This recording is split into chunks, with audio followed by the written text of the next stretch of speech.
So let's watch this Destiny versus Alex Jones debate. Would you have been okay in the year 2000 if Gore refused to certify the vote because he didn't like what was happening in Florida? A lot of Democrats did want him to do that. Question? Glenn, answer the question. Yeah, and I would have yes. Actually, Weasley answer. A lot of Democrats were angry about that. I'm not asking if a lot of I'm asking you would be okay personally if he refused to certify the vote. I think there were two. You won't answer the question. What would have happened if Pence would have thrown out the vote? Actually, going away. That's a hypothetical. Trump wanted a 10-day investigation. No, but I don't care what Trump also wanted Pence to throw out the what would have happened? What would you have called that? And we're pushing for that. Yeah, what would we have called that? Can I get a name for that? If you don't want to call it a coup or an insurrection, what would you call that? Well, I'd call it taking Trump off the ballot and saying we can't vote for him. Yeah, I know you won't answer because you probably know he's guilty. That's fine. What about you or Glenn? Guilty. Glenn, what would you call it if the president was able to entrench his power by asking his vice president to throw out the vote unilaterally, which is what he was in no way I'm watching 3 hours of this. Trying to do. Do you want to deny the facts? Do you want to deny that it's a coup? What part? A coup. Why didn't you call them off immediately? He thought it didn't make him look good. It was happening while he was giving a speech. Wrong. The reason why he didn't call them off is because him, Giuliani, and Easton were making phone calls to other senators and congressmen asking them to decertify the electoral vote. No. You were there, but you weren't acknowledging that happened. We're talking about the crowd. I don't care about the crowd. I'm saying that as the riot was raging on and he was sitting there sipping his Diet Coke, if this really made him his fault, why didn't Donald Trump make a video immediately? I'm about to do it because I can talk over you really easy. But you've been doing the whole time. You're Before you dodge the question again. You're doing it. No, you. So, you. No, you. You. Both of you, keep doing it.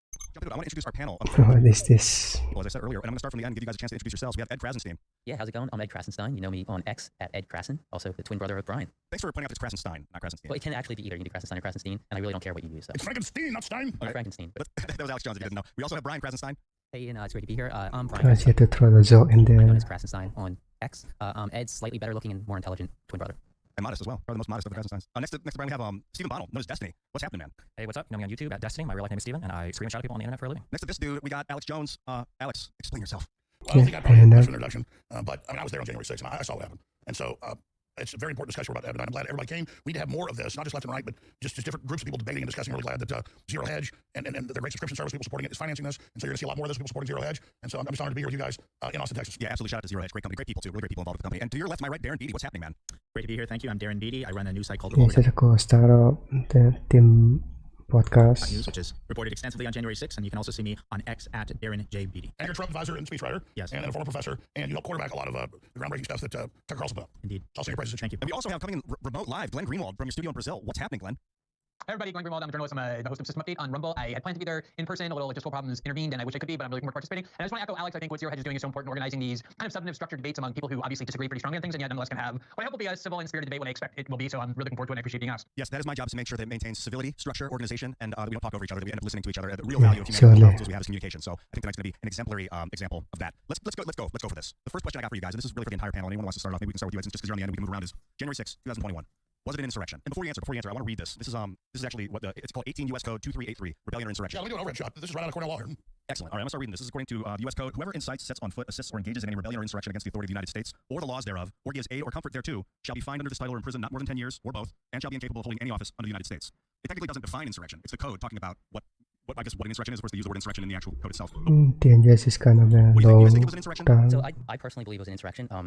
And I base that on the fact that 20 court decisions called it an insurrection, and the fact that there was a bill passed in the Senate that called them a mob of insurrectionists. I think the bill passed, or it was in the House of Representatives, 406 to 21. That was a statute to award the police officers medals, and it referred to these individuals as insurrectionists.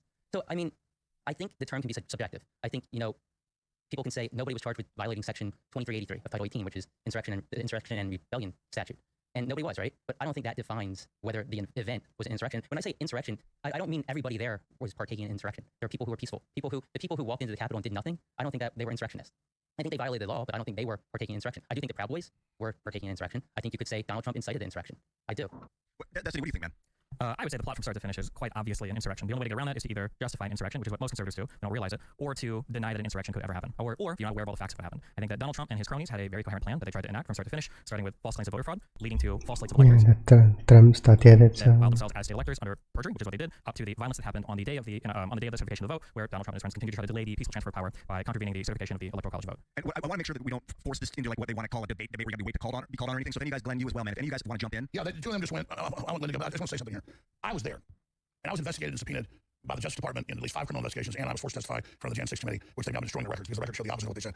Trump and all of us had a stage rented by the Supreme Court. He was supposed to have another rally there we showed up before Trump finished his speech. People were getting tear gas and hit by bullets, and there were a bunch of provocateurs leading attacking the police, and they broke through. And then this million plus people then got blamed as insurrectionists, and Biden gave a big speech yesterday saying they're all terrorists. So by that extension, Kamala Harris, as the VP candidate, was bailing people out of jail that burned down police stations and firebombed federal buildings. And the idea of Biden's speech yesterday, making his whole campaign about January 6th, saying political violence is never good. The Democrats are the ones that call for political violence. So I was there with a bullhorn, but I only reached 100 yards out when the tear gas was hitting me, saying, don't go in, don't fight the police. This is a setup. And we have hundreds of videos. And so regardless of what the left tries to do, they're all out there. Of people taking off their Antifa stuff and putting on the Trump garb, and the police fake arresting people, attacking them, and high-fiving them. I mean, this has all come out in the new footage, and it's all They fake arresting them? How were they fake They would grab arresting them and arrest them, and then drag them and then high-five, take the handcuffs off, high-five. Those videos, what people are going to say, they're going to put it on X and show what I said. That's what we dominate. And so that's what I'm getting at. Let me say this. What I'm getting at here is they now admit hundreds of federal officers were there. So when Trump started his speech, this whole thing began with Ray Epps saying, go into the Capitol. He told the Jan 6 committee, yeah, it's true, it's in his text messages. He told family, I orchestrated it. So under pressure, they finally indicted him. They only recommend 6 months. So a few hundred people got manipulated into fighting the police. They were led and driven by provocateurs and other groups. They were others, then they opened the doors and the police wave them in hundreds of videos. They walked through the velvet ropes, and then they indict over 1,000 people that just walked through velvet ropes. And then now we're told in the National Security Directive of President Biden, the number one threat is the American people. He had a declaration of war yesterday against all Trump supporters that says to protect democracy, we're not going to let you vote for Trump. So Stalin said, I care not who casts the votes, I care who counts them. Well, Biden doesn't care who casts the votes, he cares who's allowed on the ballot. So we've already won. No one's buying this. And this happened 3 years ago. The Wall Street Journal had a retraction, but they said I was there as a coward telling people to attack. Well, no, they wouldn't let me put the video on Twitter where I was saying don't go in. But the truth is, it's coming out. And so that's the bottom line here. And this attempt by Biden to cast the American people as the enemy. All these movies about martial law and civil war and race war, that's their only hope because the corrupt, evil Democratic Party and its evil twin, the Republicans, they've lost power and populism is rising. Quite frankly, this was not insurrection. It was insurrection, it would have been guns. And it's in the Declaration of Independence that it's our right and duty to get rid of the government that's It's destructive actually loading of what the people want. But I'm not calling for violence. We're winning this politically, but we're being cast as a corrupt, evil, I mean, violent the next 10 months because all these indictments, all these attacks to not let Americans vote for who they want aren't working and are backfiring. All the big Democrat lawyers now admit it. Axelrod admits it.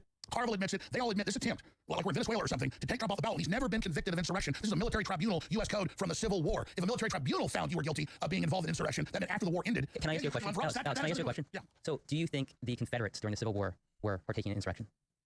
I mean, in retrospect, because I wasn't alive then, I think the South got manipulated to that. I thought there was real issues with the North and South. The abolitionists, had a good point, and slavery needed to end. It was really about the North. So just to be clear, the person that's defending the J6 riders won't say that the Confederate states were engaged in insurrection. That's not what. See, here's what I'm hold on. That's not true. That's what I'm saying. You correct the record. So you think they were engaged in insurrection? I was trying to talk, and the thing I said was I think the South was wrong, and then you just said that I support what the South did. No, I didn't say you supported it. I said that you said they weren't engaged in insurrection. Do you think the Confederate states were engaged in insurrection? Was that because there were rebellions during Reconstruction at the end of the Civil yeah, War? I don't think he said that, but And they were saying if you lead an uprising against the northern occupation of the South, you're precluded from running from office because they were worried about Southerners getting office again. Like no, I do not support the Civil War or slavery, and I'm not a quote Confederate. But was it an insurrection? My question is, was it an insurrection? Yes or no? Yes, if you were, no.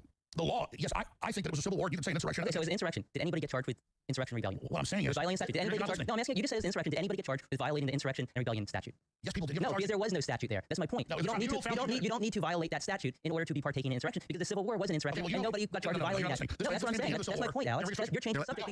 The Democratic Party lawyers on CNN say you have to be convicted under the 14th Amendment of this before you can. You can't don't get convicted under the 14th Amendment. You get convicted under Section 2383 of Title 18. Let's slow down a little. A congressional resolution to give awards to Capitol Police is not a conviction of Donald Trump to remove him from the ballot. He's been indicted for saying they stole an election. So now they want to take him off the ballot so you can't vote for him, which is pure stealing of an election. This is not, he's the Yankee. He's not somebody in Georgia. He's not Robert E. Lee. This has nothing to do with it. On the 14th Amendment, it doesn't require a conviction under Section 3. You literally put it on the text on the screen. It doesn't say it needs to be convicted. I guess we need to define the difference. Alex, 1 second. We need to define the difference between casual term insurrection and the legal definition of insurrection. Yes. Well, there's another thing we need to talk about. So yes, there's the casual term. There's the etymology of the term insurrection, which simply suggests a rising up. So by that definition, that could encompass a wide range of things. Black Lives Matter. Wait. So, actually, there's a rising up. Then there's the legal definition, but we have politically weaponized court systems. So that's not even, I think, a proper standard. I think the proper standard is the sweep of a proper historical perspective. Does the event of January 6th compare to the antecedent that we've been discussing, the Civil War? So if the question is, is Civil War an insurrection? My question is the scope and scale of the event of January 6th comparable to the Civil War? Because Joe Biden has directly made this comparison, which I think is flatly ridiculous, and that comparison has to be valid in order for these ridiculous Section 3 arguments to have any force or legitimacy. And I think any common sense... It's a lie. It's a lie on its face. They say it's bigger than Pearl Harbor and 9/11. That is bull. Okay, so here, let me finish what my point. Yeah, do that, and I want to go to Glenn for a second. So my point is that two things. The Civil War was an insurrection. I think it's hard to argue that. Nobody got charged with the crime of violating the Insurrection and Rebellion Statute, 2383. What about 1992, the LA riots? George Herbert Walker Bush, he invoked the Insurrection Act. 12,000 people were arrested, 63 people were killed, hundreds were injured. Was that an insurrection? What do you guys think? It's a declaration of federal martial law. But was it an insurrection? Because nobody there was charged with violating. Nobody there was charged with violating Section 2383, the Insurrection and Rebellion Statute. But we still consider that an insurrection. he refused to answer the questions. By that yardstick, Kamala Harris bailing out people that firebomb federal buildings. That is Glenn, talk to me. You have something to say. Yeah, I actually think what Destiny and what Ed are saying are very important. First of all, I was going to say that I think one of the problems with how these things are debated is that a lot of people these days have very binary prisms for understanding things. A lot of it comes from YouTube debate where you have to declare yourself on one side or the other. So Destiny said, everybody either hates this insurrection, thinks it's an insurrection, or they deny it happens, or they think it's good. And there's so much middle ground. Namely that for me, this was a political protest that spilled over into a riot where a small minority of the people engaged in violence. I don't think we want to urge that to happen. We don't want to defend that. I consider that lamentable. But the fact that it's laughable to call this an insurrection is actually demonstrated by the examples that they're using. This was a 3-hour riot that was extremely easily subdued. It doesn't remotely compare to any prior insurrections, let alone to the Civil War. The only people who were killed on January 6th were 4 people, all 4 of whom were Trump supporters, 2 of whom dropped dead of a heart attack and 1 from a speed overdose, because these were not exactly a well-trained militia. And when Jack Smith went to charge Donald Trump with multiple crimes, he had a lot of options to charge him with, and he charged him with a lot of crimes, including very dubious ones. He did not charge him with inciting an insurrection for reasons that I think we ought to ask ourselves why. But the fact that this is such a minor event in history is demonstrated by the fact that the media, who needed this to be a major event, immediately started lying about what happened, saying that Brian Sicknick was murdered when he had his head bashed in through a fight with a fire extinguisher, only for to learn that actually he called his mother that night. He was fine. He died the next day. What the coroner said were natural causes, because the media knew that if you can't say that even one person supposedly perpetrating the insurrection killed anybody, pulled out a gun, let alone discharged a weapon, all of which is true, it's a joke to call this an insurrection. At best, it's a riot, and that's the reason why Trump hasn't been charged with an insurrection. The only time he ever commented on January 6th about whether he thought there should be violence or not was when he said the following. He said, I know that everyone here will soon be marching over to the Capitol building to peacefully and patriotically make your voices heard. He urged them to be peaceful in how they went there. To the extent there was violence, I think you can make the argument that the FBI informants and even the New York Times admits were there were the ones that urged it. But even if the people who were there were the ones responsible, at best this is a riot. You could so easily make the case that the 2020 riots were a far greater insurrectionary threat than anything that happened on January 6th. That's perfectly said. I would ask the leftover here. I know Ian's asked the questions. I mean, I don't know. Did you guys see Biden's speech? It was an hour long. That no one there was good. They were all there. Over a million people. I was there. And then we marched down there to have another rally. And then I see this terrible thing happening. It was medieval. And then Biden's saying they're all bad and we can't let you vote for Trump. I mean, come on, man. We have a clip from Biden's speech I want to play, and then let's get back to you. You had something to say. If you guys have this it's clip number 4, Biden's speech. This is from yesterday. It's only 50 seconds, but let's load this up. Yeah, let's watch the video. A peaceful protest. It was a violent assault. They were insurrectionists, not patriots. They weren't there to uphold the Constitution. They were there to destroy the Constitution. Trump won't do what an American president must do. He refuses to denounce political violence. So hear me clearly. I'll say what Donald Trump won't. Political violence is never, ever acceptable in the United States political system. Never, never, never. It has no place in a democracy. None. You can't be pro-insurrectionist and pro-American. You know, Trump and his MAGA supporters not only embrace political violence, but they laugh about it. Damn right. Insurrection's the open border. So the insurrection was not just the 3-hour riot that happened at the White House afterwards. I think that's the least charitable reading of everything that happened. And it's not, if you read any of the charges that either Jack Smith or the Georgia Rico case has alleged against Trump, are saying that, in fact, not much of the focus is on the 3-hour riot at all. Hold on, Alex, let's even finish this thought first. Not much of those indictments are actually focusing on the 3-hour riot itself. The unprecedented act that there is no answer for, that Kamala Harris or Joe Biden or Hillary Clinton have not engaged in, is using knowingly false election claims for months to try to pressure state electors to change their vote, and then when they wouldn't do that, beg them to elect different electors, and then when they wouldn't do that, create a plot to create fake electors, and then when Pence wouldn't accept that, try to capitalize on that final 3-hour riot at the Capitol building. He's actually cooking. Make phone calls and tell people to decertify their vote or to switch their JFK and Obama had alternate electors. No, they didn't. No, they didn't. I can explain that if you want. Yeah, please do. Right. Yeah. So in 1960 actually. So in 1960, JFK and Nixon, there was a dispute because there was a recount. I think JFK ended up winning by like 150 votes. At the time, each state decided, or the state decided to certify two sets of electors, or decided to choose two different slates of electors. Depending on when. And they were certified in the middle of a recount. They were in the middle of a recount. None were certified yet. What happened with Trump was that Trump tried to get the states to certify a second slate of electors based off of conspiracy theory trap that the election was stolen. Hold on. They did. He took it to court. 62 cases. 30 cases were looked at on merit. So They were all shot down. now? Triggered by conspiracy. Is the purest form of election theft is taking someone off the ballot? Let's get back to the 1960s. Okay. So what happened was that they did a recount, and Kennedy ended up winning by, I think, 150 votes, and they chose the Kennedy electors. They certified the Kennedy electors, and Kennedy ended up winning that state. That's what Trump said. What Trump did was Trump tried to get the states to certify an alternate slate of electors. They refused because the court said there's no, they're there. And then when that didn't go through, Trump decided to get his own slate of electors above the states that were not certified and tried to use that to force Mike Pence to say that Joe Biden didn't win these electoral votes. I just need to interject really quickly. So if we want to be precise in terms of the scope of the debate, I think it's about January 6th. And so the lead up to it might be relevant to some of the criminal indictments, but it's technically speaking outside the scope of the January 6th discussion. But if we're going to bring it into the discussion, I think there's an operative word there, knowingly. And that's operative within the context of the charging documents. But the idea that Trump You're stating the context, bro. thought that he lost the election and he was knowingly lying and knowingly engaging. No, he believes, I guarantee it, whether you believe it or not, Trump believes that the election was stolen, and he was using the legal recourses available to him at the advice of his legal advisors. That is not true. Most of his legal advisors said that this idea was crazy. Well, no, but he had legal advisors who were telling him. If you search hard enough, you can find anybody to validate an opinion. But what you've just done is what I opened with, which is saying he thought the election was stolen, therefore he was justified to engage in insurrection. That's the only. That's what the Supreme Court decided. That's what the Supreme Court decided. I'm telling you, that's what the Supreme Court decided. According to Section 3 of the 14th Amendment, why does the United States sanction countries that take people off the ballot?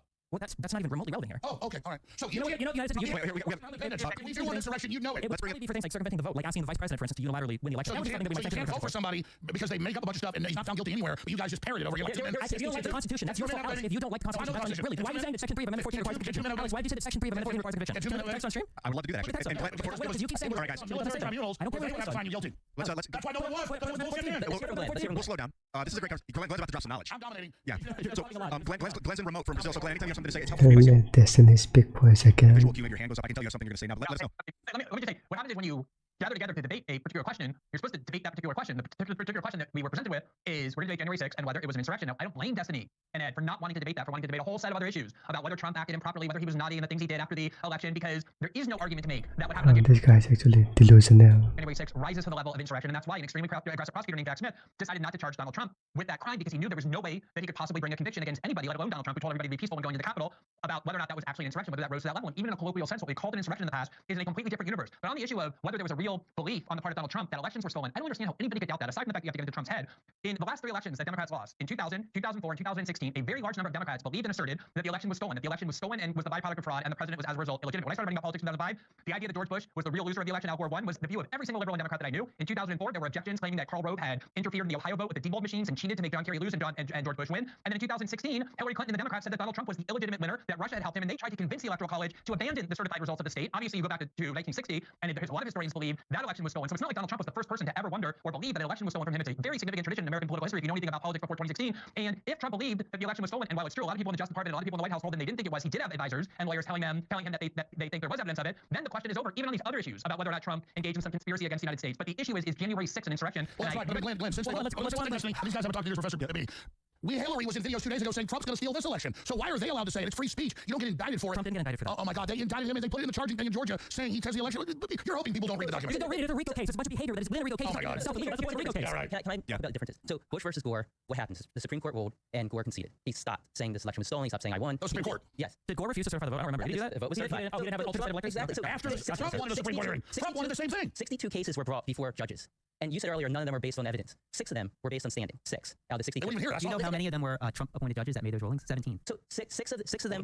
Let me finish here. 6 of them were based on standing. 4 of those that were based on standing, the judge also analyzed the merits and said there was no evidence or insufficient evidence. So only 2 of them, and that was Texas versus Pennsylvania and Gohmert versus Pence. Do you know what those 2 cases were? No, Texas I know the cases are. Texas tried suing. I agree with you. Biden says inflation's fine right now. I agree. Let me finish. Texas tried suing Pennsylvania, Michigan, Wisconsin, several other states, saying that the election was stolen. And the judge said, no, Texas can't sue these other states. Somebody in that state who was affected had to sue them. Now, the other case was Gohmert versus Pence. He challenged the Electoral Counts Act of 1807, saying that Pence could overturn the election. He said that Pence, I think that's wrong. I agree with you. I think that was a wrong. Those are the only 2 that were I agree with you on that. So what I'm saying is, then if Biden's going to win so big, why can't Trump be on the ballot? That's not up for Biden to decide. That's up for the Oh no, Supreme Court Biden said he wants him on the It ballot. doesn't matter what Biden says. Oh, Biden I get it. Trump lost. That's why he can't have his race car on the track. Yeah, this horse is going to lose, so it can't be in the race. Bull crap. What do you think has the authority then to determine the interpretation of Amendment 14? Man, I know the State Department. Why can't you answer a single question? Why not just answer one question? I'm asking a simple question. Who has the authority The ultimately? president has not. The president Even on CNN. matters of constitutional talk. Because The president has not been ramble. convicted. Even on CNN, the legal analysts say that you have to be He's convicted. just yapping all the time. So Destiny, you can sit there and have blue hair, be trending, and make all these like the most made cheese. I'm Destiny. Every American knows you don't lose your rights when you're not convicted. He's not been convicted. And here's the good news: it's backfiring. People, we have the Declaration of Independence, and we can vote for who we want to. I mean, he's cooking him.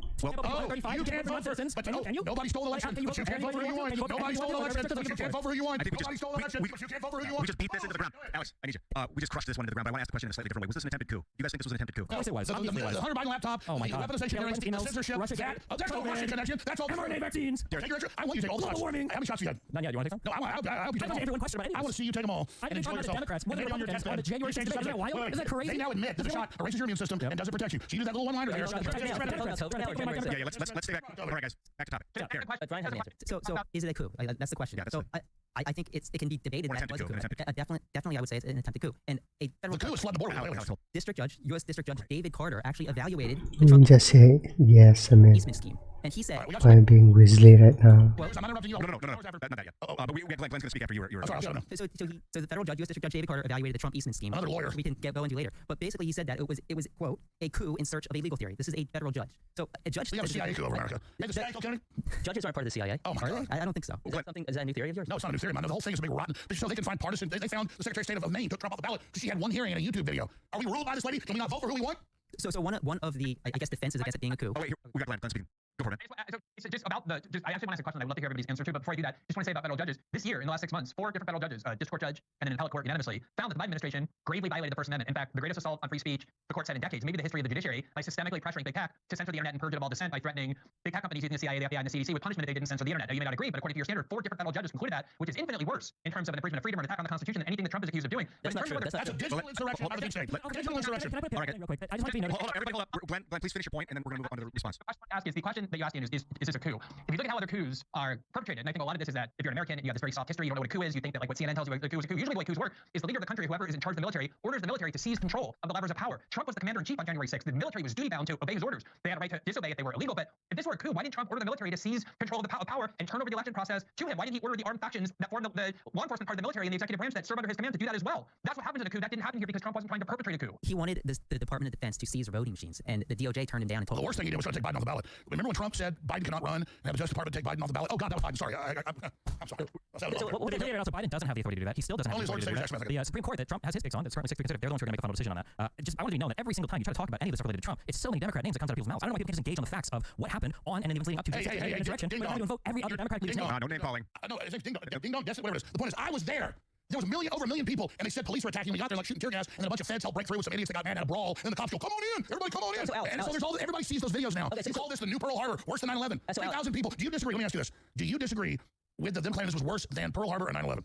I think it depends how you ask that question. I would say no, it's not worse than Pearl Harbor or 9/11. What are you basing on? Are you basing? No. I get it. Trying to take people's votes away. Yeah, not really. You're trying to take Worse, I think there's unprecedented that a president of the United States would do everything within his power to prevent the peaceful transfer of power to the next president. He said, "Well, peacefully march down to the Capitol." That's a uniquely horrible event. The march to the Capitol. What was bad was him watching the riot happen for 3 hours and doing nothing. No, it took him. No, it was the riot was happening. He spoke for an hour and a half. It started then. Then he got back to the White House, watched it like 30, 40 minutes, and then shot a video. No, you're lying. He got back to the White House. Mark Meadows delivered a note on his desk that Ashley Babbitt had been shot, and he sat there sipping Diet Coke for an hour and a half. The guy that you wanted to leader. How many pardons did Trump do for the Patriots that got unfairly charged with crimes? I was there. Why didn't Donald Trump pardon any of those people? Why didn't Donald Trump pardon any of those people? There's not going to be an answer to this. Because there's not false timelines. They claimed our timelines. He spoke for almost an hour and a half. Just keep it one at a time. Capitol when he first started speaking. So you had an hour and a half on didn't exist. I was there. So you were there, Alex. So tell me, were there weapons there? No, nobody. Sorry, tell me. Yes, there were weapons. You're right. You got me. He's going to say cops. Yeah, they shot Ashley Babbitt and they threw people off the balcony and they beat a woman's brains out. You're right. There were 75. Oh, nobody shot a woman. Nobody beat a woman on the ground. That's a fake video that got put out. That wasn't real. Ashley Babbitt's fake, folks. Wow. Years after the event, we're now getting unreleased footage. That woman. The police dragged her in. Now we're getting beat by a baton. How would that take years? Oh my God! Everybody on next. Jim saying they didn't beat a woman to death. Yeah, seems like there's Peck's video. Yeah, let's. You just screwed yourself. I asked you about. Got your ass. Woo! Right, Yeah, got his ass down. Once you're done celebrating, Ashley Babbitt. Nobody died. Old woman didn't get dragged by the cops and beat by the baton. This is an equal cowboy game. What is that? He wants to do little one-ups and just. Trump fans are Hope the audience only goes off how much emotion there is. I can talk you. Calm down. Okay, so you said the weapons What were is actually happening? the Fed shooting Ashley Babbitt. What about how about the guy the 3 men on the corner of 14th and Independence who had AR-15s? How about? Oh, they use those? They didn't use them. But What about the pipe bomb? I asked you a question, What is that? Alex. I asked you a question. If people had weapons. How about how many weapons were seized? Like Hey, 75 of the people arrested. 75 of the people arrested within the Capitol building had weapons. Let's give a couple of clips. Knives and stuff. The knaves have weapons in his arm. How about Guy Reffitt? What is he? 3%er or 3%? Nuclear weapons like Biden. He had a handgun on the stairs of the Capitol. As he was encouraging people to. That's worse than Pearl Harbor. As he was saying, telling people to go into the Capitol. As he was saying, he wants to drag Nancy Pelosi out of the Capitol and hopes her head hits every stair on the way out. Go into the Capitol, Let me just finish my point before you cut me off. He wanted to drag Nancy Pelosi out and let her head hit every stair on the way out. He said. Yeah, and I got put on Pelosi. Alex. Let him finish this point because we're going to go to Darren real He quick. said on his way to the Capitol building that they're going to take the Capitol and insert their own government. Yeah, so and he had a handgun on the people steps of took the a picture Capitol. there, and you call it like Martians invading and blowing the earth up. Like Glenn Greenwald said. His intention wasn't an insurrection. Are you saying his intention wasn't an insurrection? He's saying he's going to drag Nancy Pelosi out. He's saying. And he wasn't under Trump's command. Trump said go peacefully. Trump said go peacefully. Yes, you can finish your point, and then we're going to go to Darren. Can we use a mute button or something on Alex? No, I'm not going to run over. So he was on his way to the Capitol building saying, we're going to take the Capitol and install our own government. He had a handgun. He had a handgun on the stairs of the Capitol saying he's going to drag Nancy Pelosi and Mitch McConnell out. But you don't have a problem with that. That's not. Use a gun. What do you think, Darren? He didn't use the guns. He didn't have the opportunity to shoot Nancy They're Pelosi. still interrupting and they. You're Mike Pence. That's okay. He didn't have access to that. Thankfully, the Capitol. What about the few shaman? What about the few shaman they let in? All right, okay. Oh my God, I had a gun. We martial law. All the Americans are guilty. You can't vote for Trump now. A guy had a gun. I've asked my ZEROHEDGE to moderate this debate, so that's what I'm going to do. Everyone, quiet down. We're going to Darren Beattie. Darren. What's the question here? No, Is this a freaking coup? What do you think about what they've been saying? No, Well, I don't think it's a coup. I think question of an insurrection, you can go to the etymology of rising up. That could be anything. If we keep the proper perspective in mind, it doesn't elevate anything resembling the Civil War, 9/11, or any of the crazy One guy comparisons. with a gun is in the business of war? No. They didn't use a gun? Darren, keep going. So there's that. The scope, I think, matters, and that's what we're really getting at when we talk about insurrection. The courts are politically weaponized, so I wouldn't even rest, the legitimacy on the question on the determinations of the courts, which we can see are running away with pretty wild and ridiculous theories. Weaponized court system. So there's that. And then, these, sure, there are random nut jobs who are around D.C. on that day and then any other day. And so I don't think that's relevant to the ultimate question of whether it was a coup, whether it was an insurrection. And as I said before, the stuff about Trump and the legal theory behind his, multiple part plan, that could be an interesting discussion. It's technically outside the scope of the debate. But again, I would reiterate, anyone who knows Trump, anyone who knows people who knows Trump, 100% certainty, Trump genuinely believes that the election was stolen. He had multiple legal advisors. Many of his advisors were trying to sabotage him from day one. Just because he was advised by one of these snakes doesn't mean that he therefore agrees with what they say. He agreed with the people who told him it was stolen and that he had legal recourse to address that, which he implemented. So there's nothing that rises to an insurrection or coup about that either, even though that's outside the Yeah, scope I thought we actually think that election is stolen. of our discussion for today. So Cassidy Hutchinson said that Trump said to Mark Meadows, "I don't want people to know we lost. It's embarrassing." I'm glad that you mentioned her because this gets to the televised sham. That well, she was under oath. Who under oath for Trump said? Well, she changed her story a bunch. Yeah, she was under oath. Yeah. She was under oath. So the thing here is that oath. listen. So the thing here is Why that is the January 6th committee destroying the January 6th committee called near 98% of their witnesses were Republicans. Well, kangaroo. These people were under oath Republicans, and they testified. The people who didn't testify within the Trump circle, there were dozens who Fifth Amendment, Fifth Amendment, Fifth Amendment. They refuse to say a word. So you're going to tell me that the people that testified under oath are the liars, but the people that said things in the public but failed to say anything under oath are the ones that are telling the truth. I wasn't just there on January 6th. I was in that congressional hearing. Took the fifth 98 times. And not because I think to hide. The Fifth Amendment isn't just to incriminate yourself. It's because they want to be in a perjury trap. They would have witnesses claiming it wasn't true. You think I think attacking the Capitol makes us win an election? Yeah, witnesses against their testimony versus you can't get you in perjury.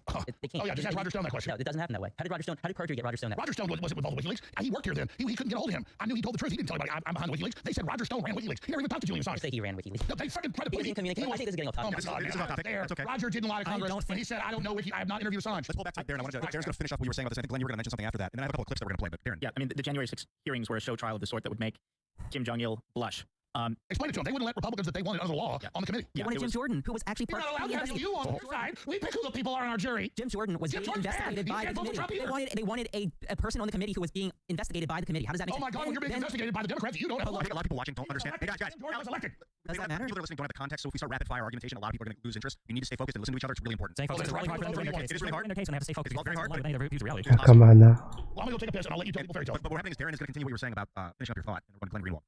Yeah, well, the thought was just about this Hutchinson, and she said a lot of things. I believe she was the one who said that Trump reached over to the You're steering wheel actually going away. and, Come on the now. Secret Service this or that, which was a bizarre thing because the Secret Service agents in question weren't the ones that were called upon to testify. Some of them testified the same thing that Cassidy Hutchinson said. No, the Secret Service actually said we would love to testify, and they weren't allowed to. The two Secret Service agents in question in that specific anecdote were not allowed to testify. So why would they take the secondhand report from Hutchinson when they could have interrogated directly the people who would have been direct witnesses to that? Not those two specific agents, but why not? Other agents in the car with Trump testified for the J6 committee. I don't know why they wouldn't testify or have particular people testify, but other people in that car did.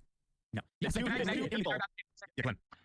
January 6th committee, that's what Alex was alluding to just a second ago, is one of the biggest jams in the history of Congress, because what happened with the January 6th committee was we had a long history of 225 years of tradition in the United States Congress where whenever investigative commissions would be created within the Congress, the minority leader and the majority leader would each select the members of that committee to ensure there was fair representation by both parties. Nancy Pelosi, for the first time in the history of the United States, as Speaker of the House, refused to allow the Republicans who were chosen for that committee by Kevin McCarthy, at the time the Republican minority leader, to be seated on the panel. And as a result, the Republicans said, we're going to have nothing to do with this. And the only quote-unquote Republicans that were chosen was Liz Cheney, who ended up losing her seat by 36 points, and Adam Kinzinger, who didn't bother running again because they were so unrepresentative of the Republican Party. It was a completely partisan commission. And on top of that, none of the videotapes that were available was made available to the public except for very deceitfully chosen snippets by Adam Schiff and by Liz Cheney. And it was only within the last several months that we saw all of the video footage. And what it showed makes a joke of the idea that this was a coup. You had people peacefully walking into the Capitol, led by many of the police officers who encouraged them to enter peacefully, which they did. The vast majority of people who were there at January 6th aren't even charged with using violence. And that's what makes this whole debate such a preposterous joke. If you look at how coups are carried out in other countries, you can make a much better case that the Black Lives Matter protest in 2020 was an insurrectionary movement. And the reason it matters, Destiny, is because if you're going to make arguments, there has to be an important test, which is do you apply the same principles you're claiming to profess and believe in to cases where it undermines your partisan allegiance and your ideology, not only where it helps it. That's one of the key tests for determining the authenticity of your argument. And so if you don't think the 2020 protest movement was an insurrectionary movement against the United States government, there's no way to claim what January 6th was, especially since Trump had done so much more to cause a coup that he did not do because that wasn't his aim ever. If you want to talk about applying the same standard, would you have been okay in the year 2000 if Gore refused to certify the vote because he didn't like what's happening in Florida? A lot of Democrats did want to do that. Glenn, answer the question. Yes, a lot of Democrats were angry about that. I'm asking you would be okay personally if he refused to certify the vote. I think there were two. You want to answer the question? In 2016, would I you still didn't answer. If you really believe that an election is stolen, as the Democrats claim they did, then it is kind of odd to say we're just going to concede that and allow George Bush to march into power, even though we believe that he actually stole the election. Yes, that is kind of an odd way to look at it. It's not all that. We live in a democracy. There are appropriate forums through which you did they not battle that out in the courts? And they lost. Okay, there you go. Trump was battling it out in the courts. And you lost. Once you lose, anything past that is vigilantism. Vigilantism directed at the government to prevent the peaceful transfer of power to entrench your own power is an attempted coup. That's what you're trying to do. He told them to be peaceful. He told them go and be peaceful. We're not talking about the peaceful protesters. If he wanted them to be peaceful, he would call on the National Guard as soon as they started rioting. He didn't do that. We're talking about the legal process of the congressional and judicial process. He went and tested. If he had ordered the military or some other FBI or any of those agencies, the CIA, to go and use violence on domestic soil in order to ignore those court rulings the way people do when they're trying to implement coups, you would have a good argument. He didn't do any of that. He invoked all of his legal rights in the judiciary and in the Congress. He lost and he walked out of the White House on January 20th. He did not have to be dragged out. He wasn't arrested by the military, which is what happens in coups. So much of this is because you only started paying attention to politics in 2016. You only live in the United States. You have no idea about history or anything that happens in other countries. You have no idea what a coup is. This is a coup. You bring that up. You're trying to use Hawaii as an example for something that was comparable, where both slates of electors were actually duly elected by the people there. In the 60s, Hawaii and South Carolina, these other historical examples that people go to for multiple slates of electors are not at all comparable. Both of these things happened prior to 2016. There are no examples in U.S. history, or if you want to give me one, since you know so much history about 2016, give it to me. Is there any other examples in U.S. history where the president is telling the vice president to unilaterally not certify the vote? Has that ever happened before? That's a totally separate question. No, what happened on January 6th? It doesn't matter if it's the first time that it ever happened. Even if it's the first time or the 10th time, it's still not a coup or insurrection. A coup or insurrection is when you use violence and force in order to seize control of power outside of the legal process. So it has to have. So there's no violence. It can't be a coup. Wasn't there violence? I saw violence. Yeah, you need violence in order to be the coup. How much violence do you need? The most amount of violence to the January 6th protesters, not from them. Again, not a single protester whipped out a gun, let alone used a gun. That is extremely weird. How many officers were injured? 140? Is that enough violence for you? Well, here's a good question about staging a coup and emergent phenomenon, and if a crowd becomes violent, or if someone directs the crowd to become violent. This is actually the next question on my list. Do you guys think that Trump was responsible for this thing? And before you answer, I want to play a couple of clips. We have clip 1 and 2. These are from Trump's speeches on the day. I think the first clip is before the violence kicked off. Maybe we can play that first. I know that everyone here will soon be marching over to the Capitol building to peacefully and patriotically make your voices heard. We can't play into the hands of these people. We have to have peace. So go home. We love you. You're very special. You've seen what happens. You see the way others are treated that are so bad and so evil. I know how you feel. But go home and go home in peace. That second clip was from after the violence had become, and so he was kind of doing damage control, I think, at that point. So I just don't understand all the insanely arbitrary caps that we're trying to create to try to say that it wasn't a coup. Well, there was violence, but there wasn't enough. There was a subversion of the democratic process, but it didn't end up working. Like, if the plan would have gone as Donald Trump wanted it to have gone, which is Vice President Pence unilaterally tossing out the Electoral College vote, and if Donald Trump would have retained power past when he was supposed to lose it, what is that if not a coup? What would you call that? No one ordered those people, the few hundred that actually fought police, to do that. That's great. What That's would why you they call can't that, charge. Trump's not in charge. No one said Trump's in charge of insurrection or setting the right. But we can't vote for him because they what say would you call it if Pence would have unilaterally thrown out So the vote? here comes. And Trump would have held on to power for some weeks. Trump was calling for a 10-day Senate investigation. That's why we were there. That's great. What would have happened if Pence would have thrown out the vote? No, that's a hypothetical. Trump wanted a 10-day investigation. No, but he also wanted Pence to throw out the Yeah, what would happen? What would you call that? We're pushing for that. Yeah, what would you call that? Can I get a name for that? If you want to call it a coup or insurrection, what would you call that? Well, I call it taking Trump off the ballot and saying we can't vote for I him. know you won't answer because you probably know he's guilty. That's fine. What about I know you, he's Glenn? guilty. Glenn, what would you call it if the president was able to entrench his power by asking his vice president to throw out the vote unilaterally, which is what he was trying to do? Do you want to deny the facts? Do you want to deny that it's a coup? What part? A coup. You're lucky you're a real coup. The weakness of the argument that if that had happened, my guess is it would have ended up in the Supreme Court. The Supreme Court would have made the decision about whether Mike Pence exercised his proper authority as vice president, and then Donald Trump, if he had run out of options, would have left the White House on January 20th without any need for military force or police force, exactly how he did, and I would have called that the exhaustion of all the legal remedies available to the president in the event that he Exactly, and therefore it would have been just the way the Bush v. Gore thing played out. Okay, Exhausting your legal options, getting up to the Supreme Court. The Supreme Court makes the determination. If both of you accept that, then if the Supreme Court says that because of Amendment 14, Section 3, Trump can't be on the ballot, you would both accept that as well? I wouldn't, but I think that would be authoritative. I would think that would be authoritative, but Donald Trump, one man, centralizing power among himself to remain in power, that's not authoritative. He didn't do that. That's not what happened to do. That is what happened. I know you only read tweets and headlines, but believe it or not, that's actually what happened. A 10-day, that was our goal, was a 10-day Senate investigation. That's what exactly to That's not what was happening behind the scenes, though. There's testimony from the lawyers involved. They were wargaming everything. Exactly. The Attorney General, the Assistant AG, the Assistant AG, all of his legal counsel, all of his state senators, all of the congressmen. If I can talk over you, I'd be way better than you. That's what you do the whole time. No, you're doing it, and I dominate. You can't handle it. Okay. He didn't do that, and he left, is the point. And that's the reality. And now they say we can't vote for him, even though we all know Biden's going to win by 10 million votes. That's what we call an attempted coup and not an actual successful coup. Alex, do you think that Trump was responsible for this thing on January 6th? 100% no. He had hundreds of rallies around the country, 5 or 6 that we were part of the months before this. And we had the space. Here's the Capitol, right above the Supreme Court on the Capitol grounds. We had a stage. And then we get there, and it's bedlam. And so no, Trump didn't think attacking the Capitol would make him look good. That's why he came out and said that don't do this and go home. Why did he call them off immediately if he thought it didn't make him look good? It was happening while he was giving a speech. Wrong. The reason why he didn't call them off is because Kim, Giuliani, and Eastman were making phone calls to other senators and congressmen asking them to decertify the electoral vote. No. You were there, but you weren't acknowledging that happened. We're talking about the crowd. I don't care about the crowd. I'm saying that as the riot was raging on and he was sitting there sipping his Diet Coke, if this really made him and his followers look bad, why didn't Donald Trump make a video immediately? I'm about to do it because I can talk over you really easy. But you've been doing the whole No, time. you're Before doing you dodge your question again. You're doing it. No, you. So, you. No, you. You're doing it. Just the way you got facts. Trump did, while he was speaking, I was getting text messages off the Capitol, and I left to try to go stop it. And when I got there, he was still speaking.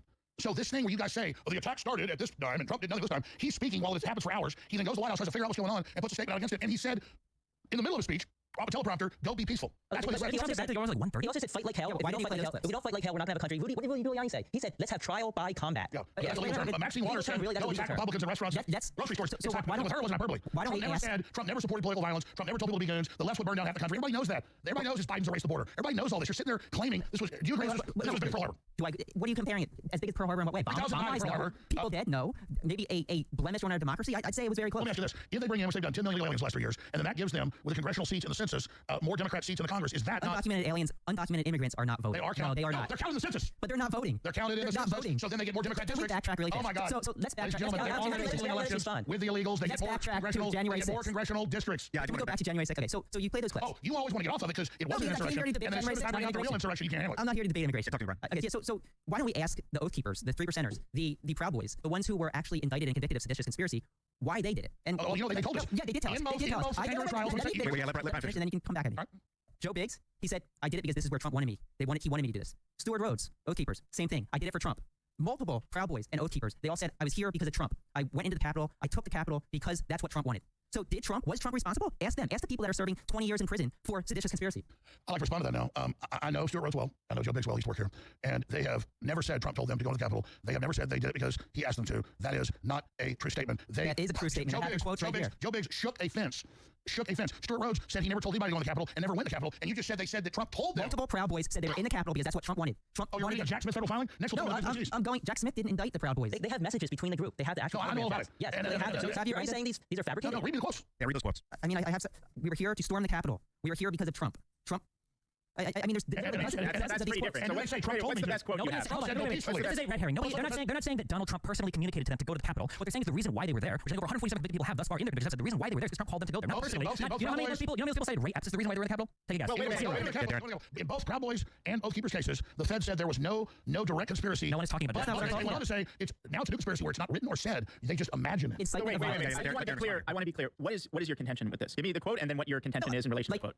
Like Destiny said, there are 140 convictions where the people convicted said, I was there because of Trump. Trump called us to do this. And when I say called us, I don't mean called them on the phone. For the sake of argument that that's true, what is your conclusion from that? Trump helped incite this. Well, just because they thought they were helping Trump, that doesn't mean that Trump told them to do that. Let's look at the actions. It's like, wait, Alex. It's like saying, Charles Manson presumably thought Helter Skelter was, telling him to kill. So is that essentially Helter Skelter? And he's telling these Proud Boys that you need to go and storm the Capitol? Mob boss tell his peons, go kill this guy, or do they use other language? Well, what's the language that Campaign to Charles Manson. use that you think is criminal? The language and the ideas that Trump discussed was that the election was being stolen. Okay, so that's criminal? I never said that was criminal. I was indicted for that speech. You're asking why are the people at the White House? All of the Trump's indictments and charges for January 6th are not focused on the people at the White House. So what's the chain of argument there? That Trump said that the election was stolen, and people assumed that they interpreted that as meaning, we need to go to storm the Capitol, that that's somehow Trump's fault and he's criminally liable for it, and it rises to an insurrection. I'm trying to be clear what the What Trump did was Trump laid out very precisely exactly what he believed had happened. He thought that the vote was being stolen, that our country was being taken from us. Not believe, he wanted others to believe. Yeah, Congress wasn't acting, that Mike Pence was supposed to be the guy to do it, but he hadn't heard good things about them, and they needed to go down to the Capitol building to protest. Nobody's saying that you're being the same thing. You're a broken record. You're a broken record. No, I'm not a broken record. Every time you're trying to shut me down. Listen, here's the bottom line. Trump's not in charge of the insurrection. No one said he was. Trump didn't, but you're saying people can't vote for him. No, I'm not saying that. That's up to the Supreme Court. Do you support? No one here is talking about him. Colorado and Maine taking on the ballot. That's up to the Supreme Court. No, you punt. Do you think it's good for the opposing party, when the guy's way ahead of the polls, to remove someone from the ballot? It's not about him being ahead in the polls or not. It's about whether or not he engaged in insurrection, and if the self-executing part of the 14th Amendment allows states to remove him from the ballot. Where's Trump found guilty of insurrection? You're misrepresenting that, and it doesn't matter, because we have a right to vote for who we want, right? No, you don't. Within reason. You can't vote for somebody under 35 years old. You can't vote for somebody that's not a U.S. citizen. It looked like you want to chime in, Glenn. He's unpopular, though. He lost. We can't vote for him now. If you think it's so bad that the courts are kicking him off the ballot, what do you think about Trump doing the burglarism card for Obama for how many years? That was the first big political he was known for, was challenging whether Obama was born in the United States and then to get him kicked off the ballot. No, you know why? I can play the clips of Obama's. And now you're going to justify that. You're going to read my mind? That's what it's telling you. You're scared of talking. I'm not scared of talking. There's clips of Obama and his wife saying he was born in Kenya. I don't believe he was born in Kenya. He was born in Hawaii. They had a Communist Party there, actually. So it was in his book. So that's Obama. what's going on here. It doesn't matter. If Trump wants to say the moon's made of cheese, we have a right to vote for him. If Trump can say whatever he wants, that's not what's getting him removed from the ballot. Glenn. He's a loser. No, you can vote. You can vote for him if you want. You can vote for him. You can write him in, but the 14th Amendment says he can't hold office if he incited. But who's found guilty of insurrection? Nobody was found guilty of violating insurrection rebellion during the Civil War. Nobody. And that was an insurrection. Wait. Ladies and gentlemen, welcome to my house for a moment. Hello, hi, I'm Ian Krassentein. I'm moderating this awesome debate. Glenn Greenwald's about to speak. We'll hear what he has to say. He's been waiting patiently for about 1 minute. Glenn, what's happening? Thanks. Yeah. So first of all, on the issue of the ballots, there have been split decisions on this, and even Democratic judges in Colorado and then the Democratic very partisan Secretary of State in Rhode Island as well as in California have all said they don't think it's appropriate to remove Trump from the ballot because he has not yet been charged with, let alone convicted of, insurrection. So I want to be very deferential to Destiny's incredible achievements in constitutional scholarship, but there are actually a lot of even Democratic Party elected officials who are saying, as well as judges of the Colorado Supreme Court who are appointed by Democratic Party governors, who are saying that you cannot actually remove somebody because to remove them from the ballot is to punish them for a crime, insurrection, that Trump has never been charged with and therefore has never had the opportunity to defend himself. Wait, why are you citing the dissent? Why are you citing the dissent? Why are you citing the dissent in a losing case? Like it proves your point. No, also, Glenn, let it continue. No one's ever taken out the ballot without being convicted. Okay, Glenn, continue, then Darren.